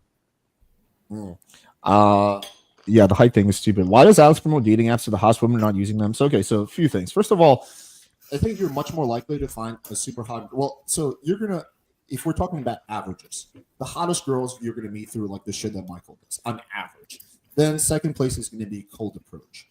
Third place will be dating apps. We're talking about averages, but there's still hot girls on dating apps. Yeah. There's also unattractive girls on dating apps. It's just that if you take a random 1,000 girls from Tinder and you average them out, and you take 1,000 random girls from Michael's party, the average will be higher at Michael's party. But that's just the average. There's still going to be hot girls on dating apps, especially when you get off Tinder and go to like Bumble Hinge, or especially if you get on Rye. And second of all, 99% of guys are not even in the ballpark to like even think about going for the 10s. Like they're lucky if they can get like 6s or 7s. So it's like, do you really like even I think about myself, like I don't need every girl I fuck to be a 10. I just need the girl to be attractive. Like 7, 8, like all that is good. Obviously you prefer a girl who's a 10, but like the idea of like these guys who don't get laid, period, or thinking like, okay, 9 or it's 9 or bust for me is also like just kind of ridiculous. Yeah, no, that's absolutely true, man. It's like these guys who they have no idea what they're taught. They don't know how to be attractive to any woman, but they want to be attractive to a good woman or a hot woman. It's like they don't know how to be attractive at all. And so like they got their priorities backwards for sure. YouTube should. I will say, WF. Oh, thank you very much for coming to my show. He's getting AdSense just because you came to the show. Alex, you're the most chill with negative comments of anyone I've ever seen. you don't block. You're just like. If I feel like someone, bro, I don't care. Yeah, there's like if I feel like someone like racist shit, I do block for. I don't know why, but people, I think this is a misconception. People think that if they just write out the N word, like if they spell it out, like, and if they can spell it out, then my channel get banned. They don't realize that like that has no significance. Like if you can not get banned while you spell out the N word, you just look like a racist troll. You don't actually get me in trouble. Yeah, and comments and content are completely different systems on YouTube. Yeah, people keep trying to like write out the N word, and it's like, dude, like even if you accomplish it, like you still didn't accomplish anything. But there's a lot of like misconceptions, I guess, exist when taking down PWF. Michael Sartain, besides BPD, what should you watch out for in dating in terms of personality disorders? So there's a few things. So there's 4 main the cluster B personality disorders. So it's going to be narcissism, and you'll see a lot of that. Those are dangerous. Those are some of the most fun women to date. Initially, they're very fun, but then you'll see with the narcissism, when they do something wrong, they don't want to take any accountability for it. By the way, all psychopaths are narcissists, but not all narcissists are psychopaths. When you deal with a woman who's a psychopath, now we're dealing with absolutely no empathy. They just no problem killing or starving an animal, just literally leave people somewhere and then never take accountability for anything they're doing. The difference is a psychopath knows exactly what they're doing. A narcissist is confused why you're mad at them sometimes. It's like, what do you mean? You get to hang out with me. That's the greatest gift I could give you, is let you worship me.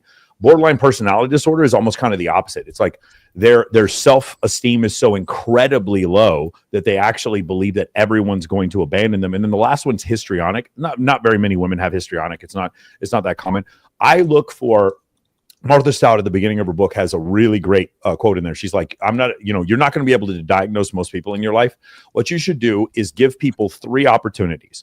The opportunities are, if they do something that is absolutely wrong and they don't take accountability for it 3 times, it doesn't matter if they're borderline, narcissist, or psychopathic. What you need to do is get them out of your life. And I've just used that advice. I can't diagnose. I know one girl who lied about her mother being dead, lied about having cancer. I've seen all kinds of crazy stuff, and there was no need for her to lie. So clearly there's probably some kind of mental disorder, but I'm not a therapist. What I do know is that person needs to not be in my life anymore. Women who will lie when the truth will do, that is a main, that's a huge red flag for me. And then the last one, I talk about this all the time. If they need excessive levels of stimulus to go moment to moment, they just need it's got to be their phone, the next big party. They're standing you up on dates because they got to go somewhere, like excessive levels of stimulus. That would be another thing that I would look out for. That's the girl where Michael B. Jordan's going to sneak in her DMs and then she's going to sneak off with Chris Brown or whoever. That girl is another one you want to stay away from. I would say 3 chances is pretty generous for me. I would say like you fuck up once, maybe if it's not too bad, you get a second chance. You fuck up twice, like yeah, I'm just gonna. I mean, it has to be substantial fuck up. I'm not talking about like being late or something like that, or like, but like yeah, like some kind of substantial lying. Yeah, just fuck that, because someone who's willing to lie twice is willing to lie 100 times. Well, it's not even the fucking up or it's lying. It's clearly it's their fault and they don't take accountability for it. You give them 3 chances. That's what Dr. Stout says. And then after that, you just cut them out of your life. It doesn't make any difference. And she's saying this as a diagnostician.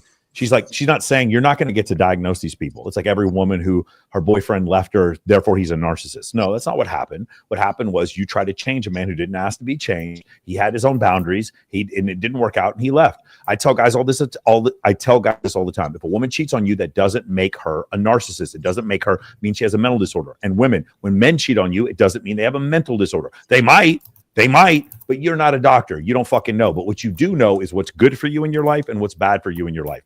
And when you have someone who consistently does things and doesn't take accountability is more important than anything. You want to know how you get fired from my company? It's not when you fuck up. It's when you fuck up and you refuse to take accountability for your action. That's when it's time to go. So what these girls will do is they fuck up, and instead of taking accountability, they rub their ass on you in the bed, and then they try to instigate you into having sex. They never apologize. You have sex with them, and you just go on the next day, and basically you're going deeper and deeper into their frame instead of them taking accountability. This was very difficult. My last relationship, my girlfriend was, under 25, and she had a hard time because she was just used to being hot and everyone just saying, okay, I forgive you because you're hot. And I told her, no, you're going to say that this was your fault and you're going to take accountability for it. And she finally, we got to the point where she understood that. So that's a really difficult thing. In the short term, great to have sex with women who are unaccountable, huge red flags, super fun to have sex with them. Great. But if you want a long-term relationship or someone that you can present to your family, possibly your clients, coworkers, or people you want to do business with, you're going to need a woman who can take accountability for things that she's done. And I know for a lot of guys, that's very hard to find. It is. And it's getting harder and harder to find. Just as a side note for this question, we have all released our receipts independently on our websites or YouTube channel, so it's all there already. There's no need for us to do it because it's already been done. MOAmentoring.com/testimonials. Playing5.com. You Drake. Hey, Drake. MOAmentoring.com/testimonials. Go argue with the 300 testimonials on there and then start telling me about 1% of guys that can make this work. I like Enjoy your suffering. Pretend like the testimonials that have been out for like half a decade don't exist. Bro, like, why don't you put some testimonials out there? I already do on my website. Well, bro. Wait, Alex and Marcus, can you give me your take? If a guy's a 4, he isn't really working on himself, with maxing out all the things he could do for health and aesthetics, where could he go to? Just pure physical looks. Depends on if he's fat. If he's obese and he's a 4, he might be able to go to 7 or 8. If he's not obese, probably 6-ish. Mm-hmm. Yeah, I think it depends how many changeable factors are bringing him down to a 4. If he's a 4 because he is like 4 foot and he's got like alopecia or something and can't grow hair, like it's going to depend. Like I've had students that, as you said, are 4s and they get a haircut, they lose some weight, they work out, they fix their clothing, things like that. You can bump up. It's just going to depend how many of those things are changeable. And I think like anyone listening, it doesn't matter who you are, there's something you can change. So whether you're going to go to a 5 or you're going to go to a 9, I think if there's something to change, you should change it. So if it's losing weight or getting haircuts, do it. There's an interesting observation that I made a while ago. Notice how there's almost close to 0 black pillars who are jacked or like even ripped. They don't exist. Well, no, I mean that's an obvious observation. There's also very few of them that played quarterback in school. I can guarantee you there's zero. I guarantee you zero black pillars were president of any fraternity or anything like that, or had any social alignments. I can guarantee you there's not a single black pillar who's ever been a VIP host at a nightclub. I can tell you 50 jobs they've never had. Is that the people who are obsessed with looks usually are the ones who never max out. That's the correct. Yeah. Question about threesomes. I'll let you guys answer this. I think you guys probably have more experience with threesomes than I do. Question about threesomes. Yeah, go ahead. Yeah, I find so I'll find the girl and then introduce her to my girl, and then my girl is like the middle reliever, and then I'm the closer. That's generally how it is. It's just a lot of times, just because of my networks, I know a lot of beautiful women, and I happen to know when a lot of them are bisexual. So I will technically find the girl, and then I'll introduce her to my girl, and I might say something to the other girl like, "Hey, my girlfriend thinks you're hot," and then I sort of leave and just kind of like I'll go get the drinks or whatever it is, like pull the car up, whatever. My girlfriend, she's the middle reliever. She'll go from the fourth inning to the seventh inning, and then I'll close it up in the eighth and the ninth. That's generally how it works. Yeah, you're going to be more of the. Oh, go ahead. Yeah, sorry. It depends what you mean by best. The most convenient is having your girl do it. So I've had situations where girls jump on Tinder, or they're on Field and they look for a girl, or maybe they just like meet girls when they're out and shit like that. But it's not the most reliable way. As Michael said, like you're often going to be on apps anyway. You're often going to be going out a bunch. You're often going to have more girls in your circle, things like that. So if you're thinking about like best, what is like most optimal, I'd love for my girl to go do that. Like if she's trained up enough and she's motivated enough, then her going out and pulling all the girls for you, fucking incredible. But just the way it's practically going to work is most of the time you're going to have to set that up. Yeah. If you had to start from scratch, if you want to get a girlfriend, like a long-term connection, not just seduction protocol two-way, what areas would you mass approach to snipe approach? You had to scratch.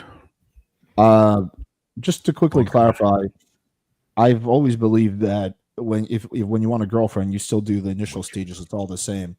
Like the only thing that changes is what happens after sex for me. Like every girl that I've ever dated, I started off as fuck buddies with.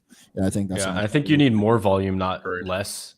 Which is kind of paradoxical. You're like, I only want one girl. I don't want to bang a bunch, but most of the success you'll have in a relationship comes down to the selection of the girl that you're getting into the relationship with. And if you don't have a large pool of girls to choose from, you're probably not going to choose the best one.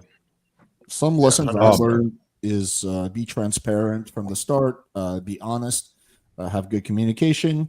If it looks like something's on the girl's mind, but she's not communicating, force her to communicate it, like by saying, "Hey, what's up?" I think those are the big things. But yeah, I think a lot of it comes down to just partner selection. Oh yeah, I was actually talking to a buddy of mine, and he was like, "At what point did you start getting the girls you wanted?"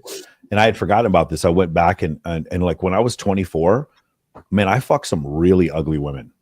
I like some real swamp creatures back in the day. Like it was one of these things where it's like the reason why I'm bringing this up is because of what Austen just said about like the numbers. You need a lot of experience. And I remember back in the day, like when I was in my early 20s, I had no standards. The reason why I have standards now is because I used to not have any. And I see a lot of guys that are just like really poor with women. And then they're just sitting there instead. Like for me, I would accept rejection from a girl who I thought was super attractive. And I would also hook up with a girl who was like, you guys know I like just big fake boobs. I just like who had big fake boobs. I would just go and I would do that, right? I'm being fully transparent here. This is 25 years ago. Okay? No, I like that. That's 22. Like one of the top 3 things people know about you. Yeah, for sure. How do you feel about big fake asses?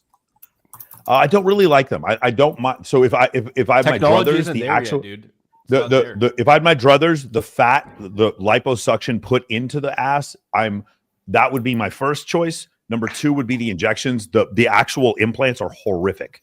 If the girls lose weight, I've seen the implants flip before. Just horrible shit that goes on with that, and it's just so terrible. So for me, I just don't need it. I'm not a huge ass guy. Like I like a nice ass, but it doesn't have to be huge. But for me, I definitely remember just doing anything, like being fully accepting of being rejected by women, and then that was the thing that helped me get better. And then also, like I'd be the first one. I had a friend of mine. He went on The Bachelor.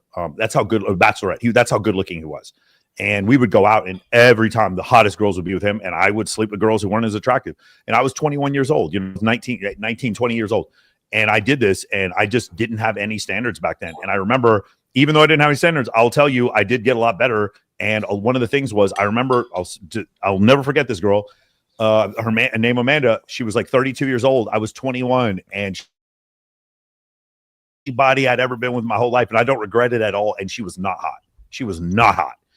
And so a lot of times, I'm 47 years old now. And so all these experiences, they lead to you becoming more charismatic. They lead to you getting to the point where you don't get nervous, and sex is not that big of a deal to you. That's what happens. But like, that's just something I noticed. And then joining the U.S. military, it's funny because I started to have standards, but all the 18-year-olds that I was serving with, these guys, 18 to 80, blind, cripple, or crazy. That's in the U.S. Army credo. Or like my buddy Justin Waller says, he goes 80 or 280. It's like it doesn't bother him, right? So I don't know. I'm sorry, should we make this a part of our coaching? Like all of us just be like, all right, then you're gonna get to the Lucario stage. Once you pass that, like it's an official thing. True. Yeah, maybe that's what we could call the Lucario stage. Like, then you upgrade to the Lucario stage, and then if you're lucky, you make yeah, it to like the Dean like. stage. Yeah. But here's the other thing I'll tell you: like 1 out of every 10, and then 2 out of every 10, and then 3 out of every 10 were really hot. They were, but the other ones weren't. And I knew that. Like, I look back now at photos of girls that I thought were 10s back then, like 20, 27. Dude, again, let me say this again.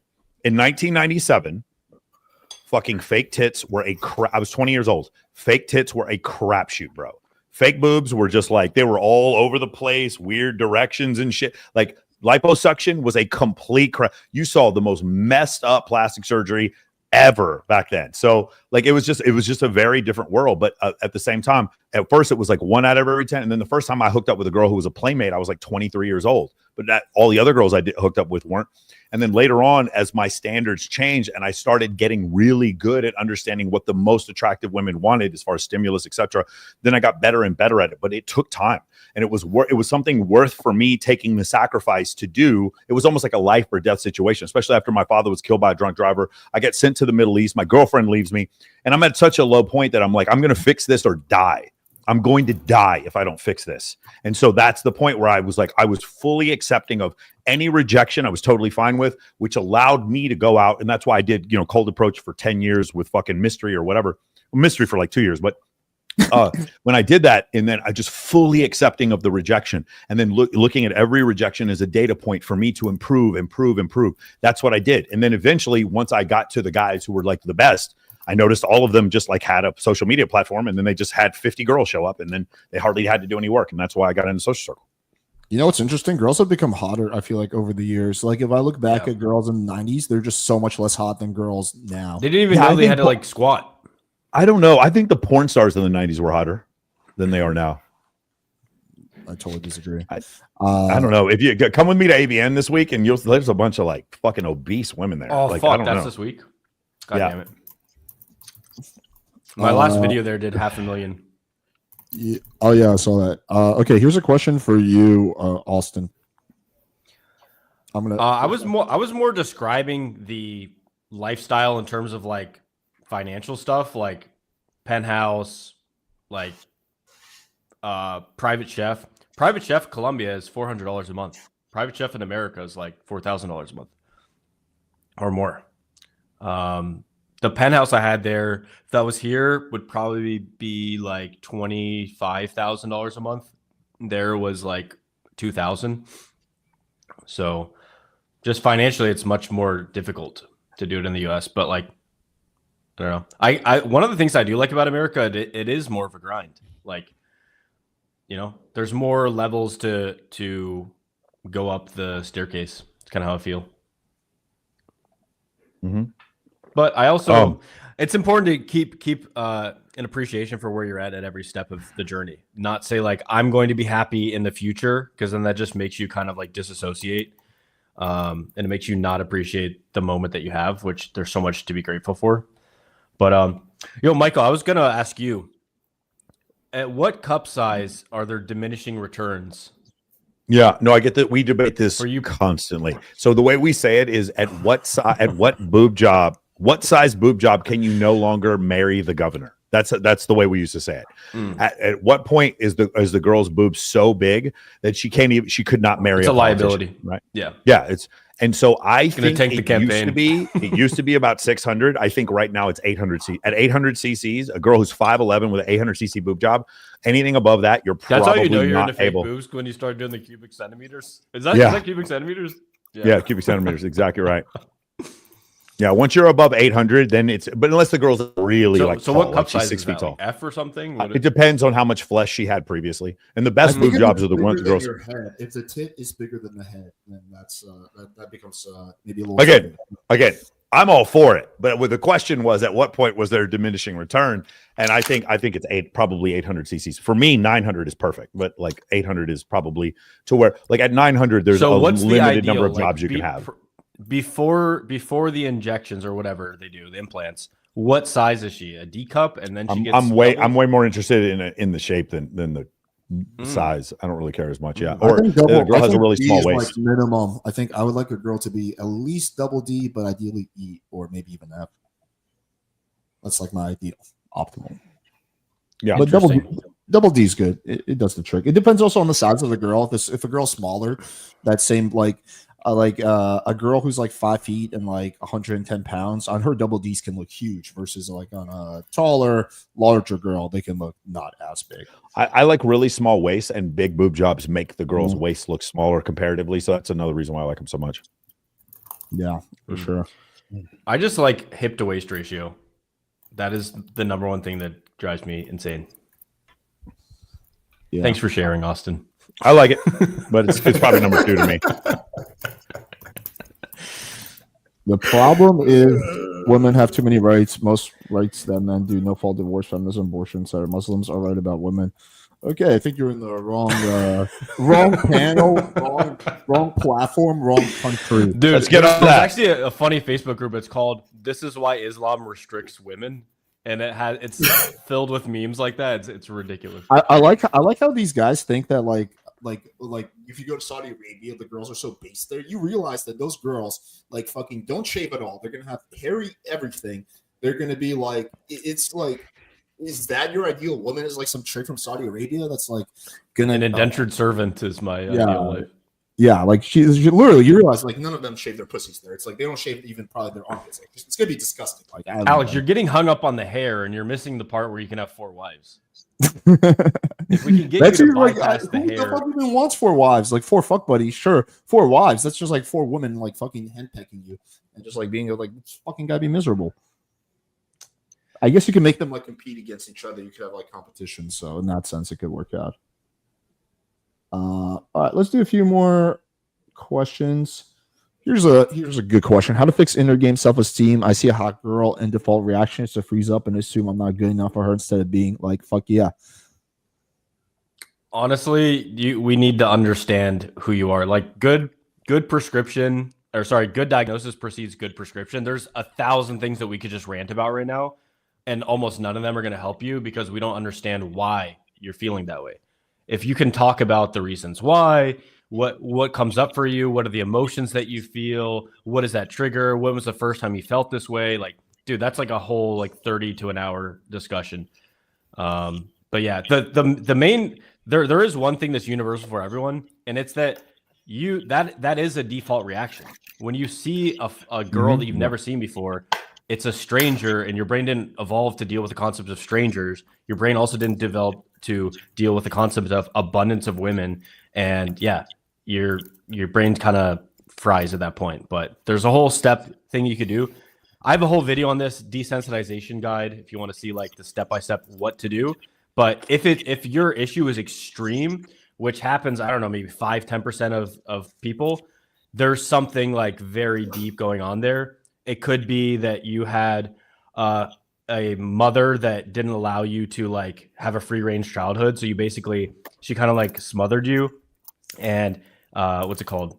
Kind of made you, what's the word for it? You're not anti-fragile. You're basically fragile because you had like a helicopter parent, essentially. There could be so many different things that this could be.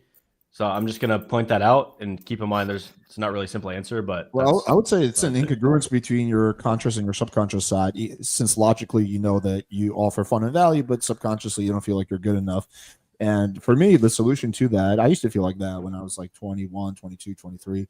The solution for that was positive reference experiences, like forcing yourself, like you think like, nah, this girl, I'm not just approach her anyway. And then you do that enough. And if your social skills are at least decent, eventually you'll hook up with a few of them. And then you start to rewire your subconscious through positive reference experiences. Like if I could wave a magic wand right now and for the next 30 days, you fuck a 10 every single day. They a 10 throws herself at you. At the end of the 30 days, you will no longer have this problem. You will no longer feel like you're not good enough because of all the reference experiences. So you just need, there's other ways to do it. Like I know people do inner work and stuff like that. That's not the way I've ever done it. I've done it through just positive reference experiences. I think one of the problems some guys might face is it's hard to, because I agree with you. That's kind of how I went about it too. But I think it's hard to sometimes get that reference experience. Like we spoke about a guy before that was like, how do I get motivated to go out? I think if he's seeing these hot girls and he's just freezing up, then it's hard to get the experience. So you could say then like get it with girls that are a little bit less attractive and slowly kind of build up over time.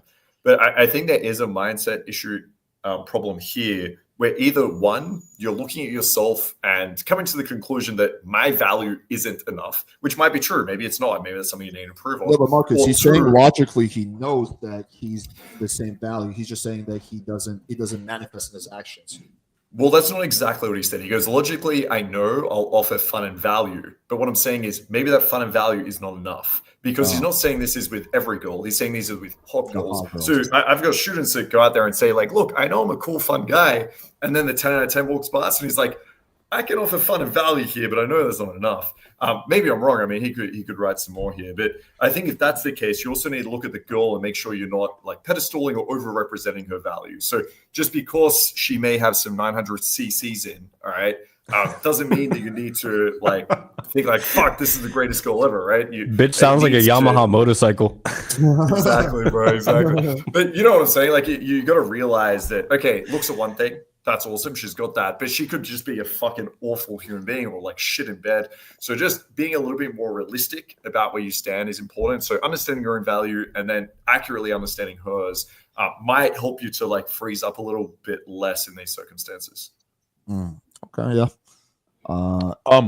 So going back to the one before with the desensitization, this happened to me accidentally. Like I said, I was a DJ at a strip club for several years, and it got to the point where the first couple of days I was like, wow, there's naked women around me all the time. That Michael did not used to have back in the day. Like, is there one that we can think of? Like, I feel like Michael has had every job in the past. Yeah, go ahead. Sorry. Yeah. So when I was DJ at a strip club, I remember it's called Red Rose now on Congress in Austen. It used to be called Expose. I worked there for about 3 years before I moved to another strip club. And when I was the DJ there, girls would come up and I'd be like, oh my God, boobies. And it was like I was very heightened. I was very nervous. I was like, I didn't want to screw up. And then after a while, just like hearing their complaints every day, it really starts to desexualize them. Like after just seeing them every fucking day and hearing their problems. And then like I would go out with them in social environments and I'd meet sometimes I'd meet their husbands or boyfriends. And in my mind, they were completely desexualized, but they're still very attractive.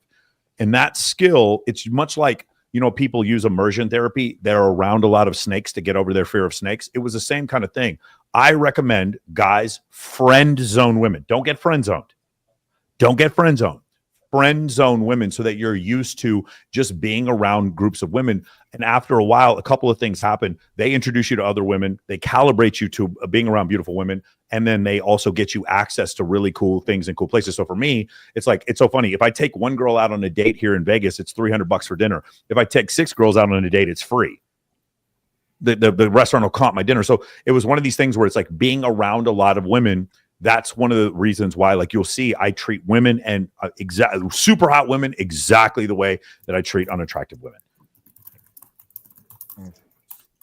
Can you guys help with nightclub polls tips, please? I keep getting the I can't leave my friends objection. Girls always want free drinks and just waste time. Okay, these are two separate things. I think that you guys are going to be better able to answer this question, but just my 2 cents, like it hasn't been my experience that most girls just want free drinks. I think that if a girl sees no value in you, then that's the only thing she can see. But if you're confident, charming, charismatic, I don't think most girls that you approach are just going to want free drinks. That just has never been my experience at all. Like, I think a lot of girls actually, or not a lot, but a good amount of girls don't even want to take a free drink from a guy because then they feel like they're obligated to talk to him or whatever. So a lot of the girls I know like won't even take a free drink. It's like, oh fuck, then I'm gonna have to talk to him for like at least 10 minutes without coming off as rude. But yeah, there's some girls who want free drinks, but it just hasn't been my experience that most girls do. In terms of like the I can't leave my friends, I think sexual tension and solves a lot of that issue. If the girl's really like, there's a lot of sexual tension, the girl really wants to fuck you, she's gonna be a lot more willing to leave her friends than if she's not. But yeah, what do you guys think? Yeah, I think you're going to get this. I'm gonna use the restroom. Oh, you go. Go ahead. Okay, well, for me, here's the thing. I'm addicted to nightclubs. I love going to nightclubs. I only go for like 45 minutes at a time. I don't stay for very long.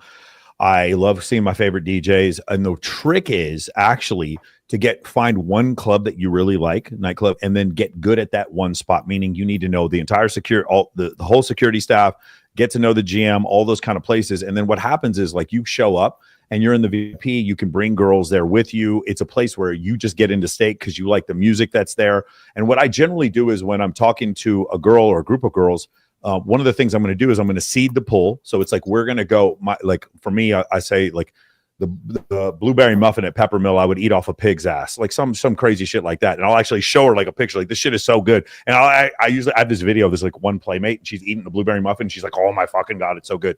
Or I'll seed the pool back to my place. And if there's a girl in my clique, what there's usually a group of girls either there at the club that I know or someone that I came with, I'll have her tell the girls we're going back to Michael's place, and I never have this issue. It's never a problem. So that's generally what the way it works. But I go out to nightclubs, more than 100 nights a year, and I don't really have this issue because what I'm going to do after I sell as the bigger, better deal, but I don't do it at the end. I do it near the beginning, and then later on when we're leaving, we all leave at the same time, and I'd usually have one of the girls in the group tell the girl I like, hey, we're going to go over to Michael's. I'm like, oh, you guys want to come? It's fine. But if my fucking cats don't like you, you got to get the fuck out of my apartment. And the girl's like, okay, we'll go. That's generally what I do. Yeah, so I think for most guys, if they're cold approaching, you're always going to get this objection. I think that's like a good mindset to have, is that every single fucking time I'm chatting to this girl and I go for the poll, she's probably going to mention something about the friends. Because if you have that mindset, you expect it and you're not kind of thrown off. One of the biggest issues I see with guys when they objection handle is they say, okay, well, let's head back to mine. The girl is usually, even if she just doesn't want to feel needy, is going to say like, oh, well, maybe, I'm not sure. Or what about this? Or my friends. If you seem like you're fucking startled by that, if you start chasing really hard, you fucked it. So number one, just expect it. The second thing is, just get to know the friends. Just have a chat to the friends. Let them know that you're a cool dude. And then 3, when she gives this concern, just work with it through her together. Like sometimes I might just say like, hey, your friends aren't going to be weird if we like head back for a drink later, right? So you can frame it. But a lot of the times when girl says like, I can't leave my friends, which is obvious, they've come together, is I'll just say, well, what are we going to do about this? And to Alex's point, if you have value, if you have sexual tension, the girl wants to go home with you. So you just say, what should we do about this? I've had girls that come up with solutions where they're like, all right, I'm going to tell my friends I'm sick and I'm going home. I'll meet you at the front. I've had other girls that are like, well, if we just wait half an hour, my friends are going to leave then. So is that cool? Sometimes I'll just ask them like, look, if your friends are cool with it, right? If they say, hey, Stacey, you can go home with this guy, is that okay? She's like, yeah, as long as they're cool with it, but they're not going to, right? They're going to cock block. Then I just go to the group of friends and I'm like, hey, Stacey just told me she really wants to come hang out with me at my place. I just wanted to check with you guys, make sure you're cool with it, not going to be upset about it. And the girls, right, they're usually never going to turn around and be like, fuck Stacey, she can't leave. They'll give some passive-aggressive answer like, well, if she wants to leave us by ourselves, that's fine. Or if she wants to go, it's up to her. And I just go back to Stacey. I'm like, yeah, your friend said it's up to you. She said, if you want to leave, like, it's totally fine. And she'll be like, oh, really? So at least there's some like plausible deniability there. And then you can pull. So look, it is something that requires a little bit of finesse because you'll face it all the time. But usually if you have the attraction value, then just asking her to deal with it and or chatting to the friends, and then you're good to go. It's crazy how Hey, different men and women are when it comes to this. Like, can you ever imagine a scenario? Me and Austin are out. Austin's like, yeah, like I want to fuck you, but Alex like won't let me leave. He's like really weird about this. Like I'm gonna tell him that I'm feeling a little sick, and then you just play along, and then that's how we're gonna get. Bro, Alex, go to Sweden. It's exactly like that. Like you go to Sweden, bro.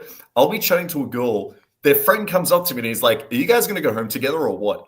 And like, every time I go for the pool there's never been like I have to check on my friends or some bullshit. A lot more. Dude, I had a girl. She called us up after sex on FaceTime, and she gets on the phone with me, and she's like, "I just want to make sure that my friends suck your dick good." And I'm like, "You guys are fucking wild." They have Sweden, much healthier want attitudes injection. about sex in Scandinavia than Dude, that's where, remember, Alex, you and I were doing some podcast or some live stream, and some girl called me in the middle of the podcast, and she was like, "Where are you? Like, let's meet up, blah, blah, blah, blah, blah."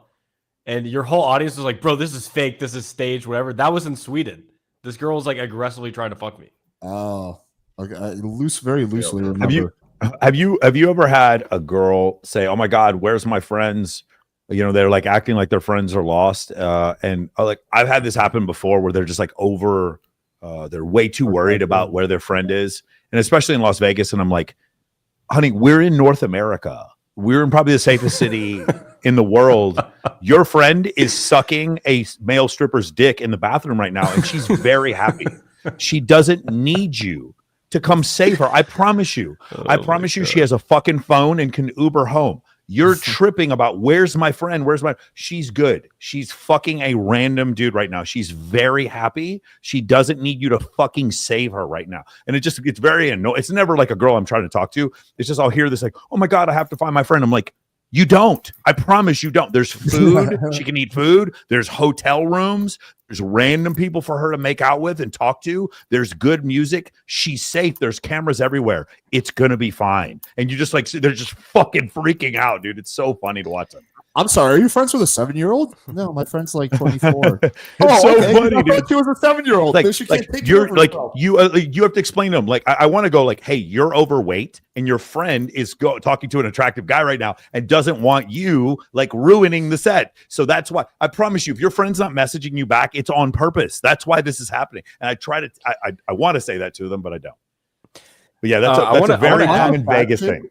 I want to add on to what Marcus was saying about like Marcus brought some good like nuance into it. I think there's going to be like a range of like tactics that you want to use in different situations. Like some girls are down to leave their friends. Some girls are like, they are like hooked together and they will not separate. I've had girls like in Miami, actually, remember the first live podcast you did, Alex, the girl that I was dating at that time.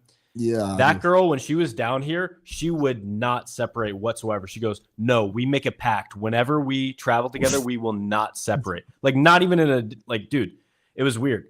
But anyway, so I think Latinas are better in terms of this. Like I think Latinos are going to be more encouraging.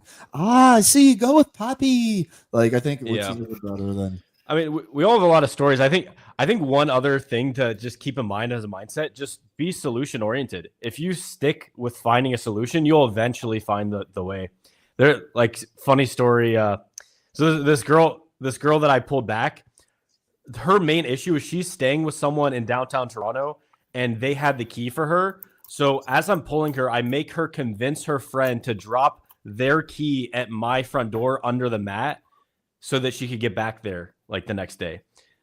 So yeah, there's always going to be a way to find a solution. You just got to find the solution. Sometimes there's going to be weird ones. Like the exact opposite of like Sweden for dating culture would be like Japan or something. Yeah. These 3 Japanese girls in Toronto. I only wanted one of them. And so I focused on her, but she goes like, "My friends will judge me so horribly if I leave with a guy." And I'm like, "Okay, why don't we lie to your friends and say we're just going to eat food at a diner?" So she's like, "Yeah, that'll probably work." So we go and I'm like, "Hey, can I take your friend to a diner? Here's the food. Here's the Google Maps." And they're like, "Yeah, that's fine." And the other one goes, "Ask her." And I'm like, "Yeah, she wants to come." And she's like, "Okay." So then I just take her straight to my house and we have sex all night. But it's like, you always got to find like some weird, like a solution that works for that girl and her group. And sometimes it involves bringing the girls. Sometimes it doesn't. But yeah. By the way, every single time a girl says we have a pact, I always ask this same question, works every fucking time. I'll just smile and be like, whose idea was this? They say, no, it was everyone's. I go, no, it wasn't. I go, there's someone in your friends, okay, that either has a boyfriend or she doesn't like talking to guys. She's the one that made the pact. Who was it, right? And they'll smile and they'll admit it. And it's every single time there's a pact, there's all these girls coming together being like, oh, we have to be safe. Every single time it's like the fat girl or the girl with the boyfriend or some shit. And they're the ones that come. And so I'll use that. I'll be like, look, she's only saying that she doesn't want you guys to have fun. Like, why would you want a friend like that? That helps her like sometimes frame the situation in your favor and like move on from that. But yeah, every single time it's always that one fucking girl. I noticed there's two categories of fat girl friends, right? There's the cock block fat girl, and her whole purpose on the planet is just to cock block and prevent her friends from having fun. But then there's also like the slut fat girl, and her job is just to like fuck some random dude that she meets, and like there's just these two categories, and there doesn't seem to be much middle ground. Dude, that's the exact scenario for when I met that Lithuanian chick. Was she had a fat friend and a guy basically fucked the fat girl at my house while I was with the Lithuanian. I remember when I lived in LA, this is like 2014 probably or 15.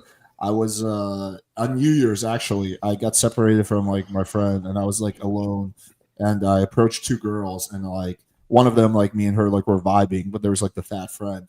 And so I really wanted to fuck the girl I was talking to, but she's like, no, my friend, we're visiting. We're from San Francisco. My friend has to come with me. I was like, all right, fine, bring your friend.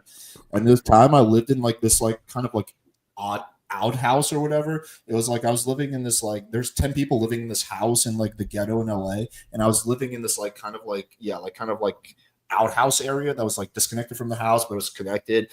It was weird. It was like really small and just kind of gross. And then, so I bring these two girls back to my like really shitty small room. And then I'm like, fuck, like I need to get the fat girl out of here. So I had this guy who was like, just, I don't know. He was like this Asian dude that just spam approached everyone. So I called him like, yo, dude, can you get over here? And to his credit, he got over there at like 2 a.m. on New Year's. And this guy could just talk forever. He was just going massive like tangents. And he just like talked this fat girl's ear off while I fucked the hot girl. That was fun. Nice. All right, I've had several times where we'll just hook up under the covers, like right next to her. We'll just be watching TV and we'll just do it. And the girl's just like, she finally gets the message. No, your friend does want to have sex with me. I know it's hard for you to grasp that, but that's what's happening now.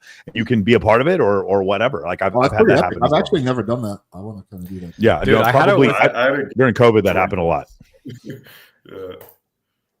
I've had them. No, Marcus, I've had them try to join, and I didn't want them to join. I've had them try to join, and I didn't want them to join. That's what I meant, yeah.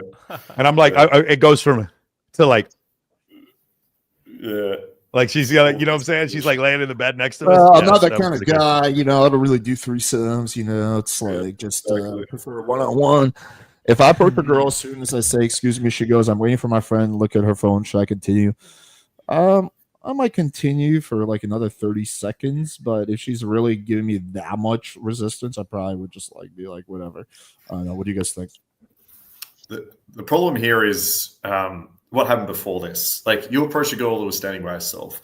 Like if you're in a club, well, this might have been dating. I'm assuming this is in a club. If you're in a club, then the hardest set to ever approach is a girl just standing by herself, because there's a reason she's by herself, right? Either she's off to like go to the bathroom or some shit, she's waiting on her friend, or she's like sad and depressed and something happened, and she's just going to be like way more defensive in this situation than if she was just with a group of friends and all her friends were like wanting to talk to you too. So I like if I see a girl by herself, I just like don't approach it. Just approach a girl in a group. And if you are, then I'm probably not just going to go out there and be like, hey, excuse me, like, blah. You're going to have to go up and say something along the lines of like, hey, real quick, I think it's awesome you came to the club by yourself. That's very brave, right? Like I would not want to try hit on her too much here. Sometimes I even go up and I'll be like, hey, it's really cool that you have no friends and you're here by yourself.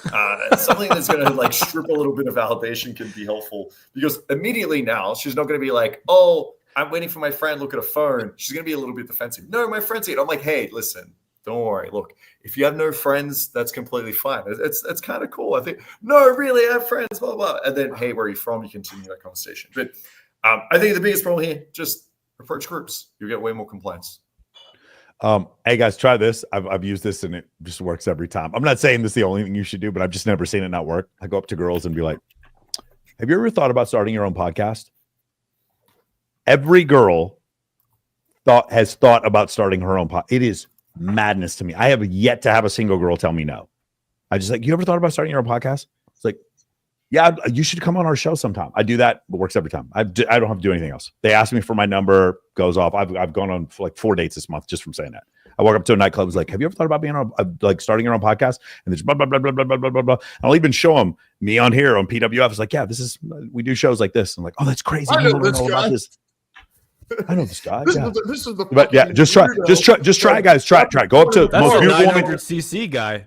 Try to go to any most beautiful woman. Anybody in the audience who's watching this in the chat, go to any girl, super hot, and be like, "Yo, have you ever thought about starting your own podcast?" Just say that and watch what happens. They just blah blah blah blah blah blah blah blah blah blah. It's the craziest thing. I've never had a girl say no to me.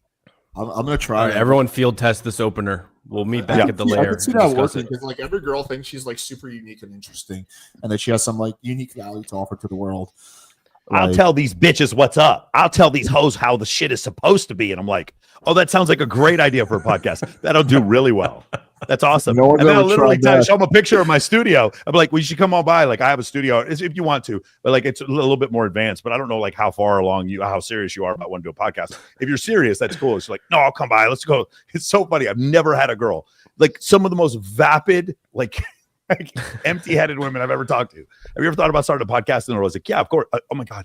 Thank you for asking. Yes, I've often been thinking about starting a podcast. Dude, they're going to provide us deep insight into the human condition that we've never heard before, and you're going to be proven wrong. Well, regardless, it still works. I'm not, bro. Some of them should like. I'm going to try it. Some of them should start a podcast. Dude, there was this one girl. She came on my show last week. And she was an escort at the Bunny Ranch, and she's like, I have been with 1,000 dudes and blah blah. And she was talking, and I was like enthralled. I was like, dude, if you started a podcast, I would 100% watch this. That is crazy. Like the stuff she was saying was wild. I was like, I would listen to you. You actually are interesting. But like, you're right. A lot of them are not interesting, and they're sure they're interesting. It's like, no, you're not interesting. You just have big boobs. That's why people listen to you, and you just didn't know that. So let's go ahead and start a podcast. Let's do it.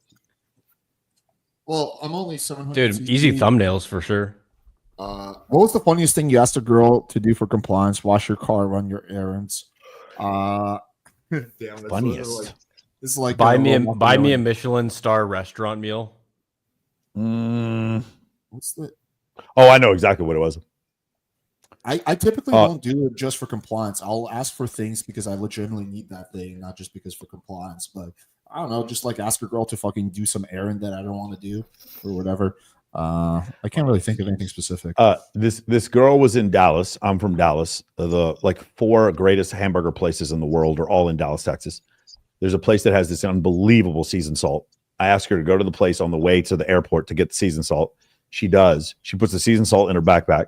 She goes through TSA, and of course, it's like they don't know that it's not anthrax. So they search her. They search her bag. Then they go give her a strip search because this girl's a fucking 10. She's a perfect 10. And they're like, she's like texting me afterwards, I just got strip searched by this woman. I did all this shit just for your goddamn season salt. Like, I hope it's really good. That's probably the craziest thing. I've had You just reminded me of one. I had this girl in Toronto who her family owned a farm, and I told her to like bring me some like farm raised eggs and like produce, and she literally brought it on the date. But that's pretty epic. I don't have any too funny. I don't know. Yeah, I I didn't ask any girl to clean my giant dildo or something.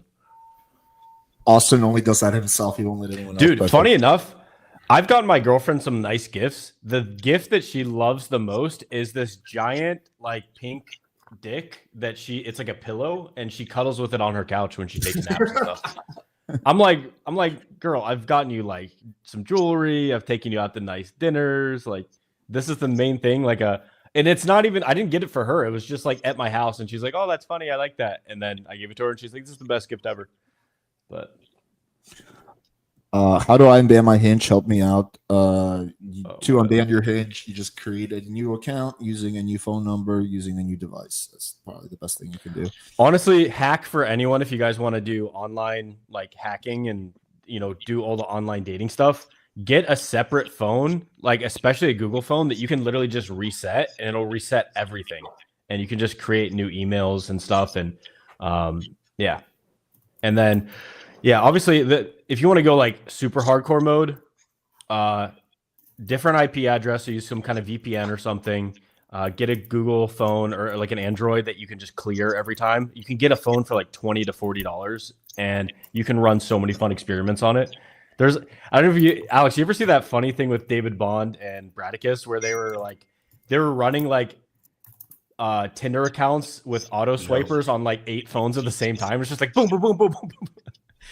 Like you can do crazy shit with it. And like, Bradicus used to run like 3 Tinder accounts and 3 Bumble accounts and 3 Hinge accounts simultaneously in a place, and then just like offload them all into WhatsApp and then put them into WhatsApp broadcaster, send out 100 messages at a time, and then meet like 3 girls at a time 3 times a day, and then like bail on dates. Like he'd go to the date with a girl at like a coffee shop and be like, let me go check on the other one. She just got to the bar, goes to the bar, checks out that one, and then one meets him outside of his place and he like check out the vibe, and he's like, I kind of like this girl first. So he pulled that first girl, try to bang her, and like, man, it's very psychotic and psychopathic way of going about dating, because a lot of girls just like wasted time coming out, but it's fucking hilarious. There was some super cringe. You may get like fucking banned from a country. There's some super cringe messages. Yeah, it made him get banned from countries. That I'll show you. I want to draw everyone's attention to what's going on with the dog. So the little dog just harasses the fuck out of Rhaegar. Like, notice how Rhaegar's just sleeping there. Whose dog is this? That's my girlfriend's dog. That's Luna. And she'll go over there and she'll just bite his ears, and he just puts up with it. Like Rhaegar, I feel like is too much of a nice dog. He needs to like set some boundaries with Luna, because she like, I don't feel like she respects him. You know, she's just always like pawing him. Look, she's totally in his personal space right now. Oh, she won't let him leave. But anyway, all right, you guys want to maybe do one more question, wrap up? Oh, let's do it. Back to harassing him. Look at this. Can we touch on this? This is something my girlfriend told me yesterday. I'm curious your guys' opinion on it.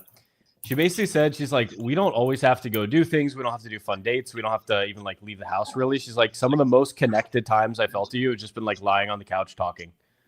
And I think that's kind of an interesting, it's like one of those epiphanies that you'd have on shrooms that are like kind of obvious, but also like kind of mind blowing. It's like a lot of what the content in the space says, you know, red pill stuff is like, dude, you have to like take your girl on a mega yacht. If it's under 300 feet, she's going to like think you're a faggot. And like realistically, all girls want is just like some nice connection with a guy that they they resonate with. I don't know. I think she's saying that because she's attracted to you. If she's not attracted to you, then that's not what she wants. But once she's attracted to you, yeah, she's saying that's all she wants. I've never even done like a fancy date for any girl that I was not dating. Like every single date for new girls, either my place, a bar nearby, a walk with my dog, or maybe coffee once in a while. That's it. I've never done a fancy first date with a girl, like ever. And I think it's completely like unnecessary as well. I think it's better to keep it simple always than to like make it fancy. But yeah. All right. I feel like we covered a lot of shit. Anyone have any closing thoughts? Well, I was just thinking about what you said, in that a lot of like the most high-end experiences that you have kind of come with some stress attached to it. Yes. Like I went with my girlfriend to a 2 Michelin star restaurant in Singapore. We split the cost of it, but it's like you're sitting there for 3.5, 4 hours having these kind of like almost formal conversations with the people that are coming and serving you. And like if you just want to think about like funnest times and like best moments, it usually isn't like the most high end stuff. It's just like I like what Owen said this recently. He's like, everyone just kind of wants to like laugh, have fun, and be like dorks together. That's basically what he said. Like everyone wants it like just a basic level. It's just like, just have fun, hang out with people, and just be like dorks. Yeah, but it's probably pretty true. All right. Well, anyway, fun stream. Covered some good shit. Thank you guys all for coming. Thanks to chat for turning up. Appreciate you all. Love you all. See you guys later. Take it easy. Later. Nice house.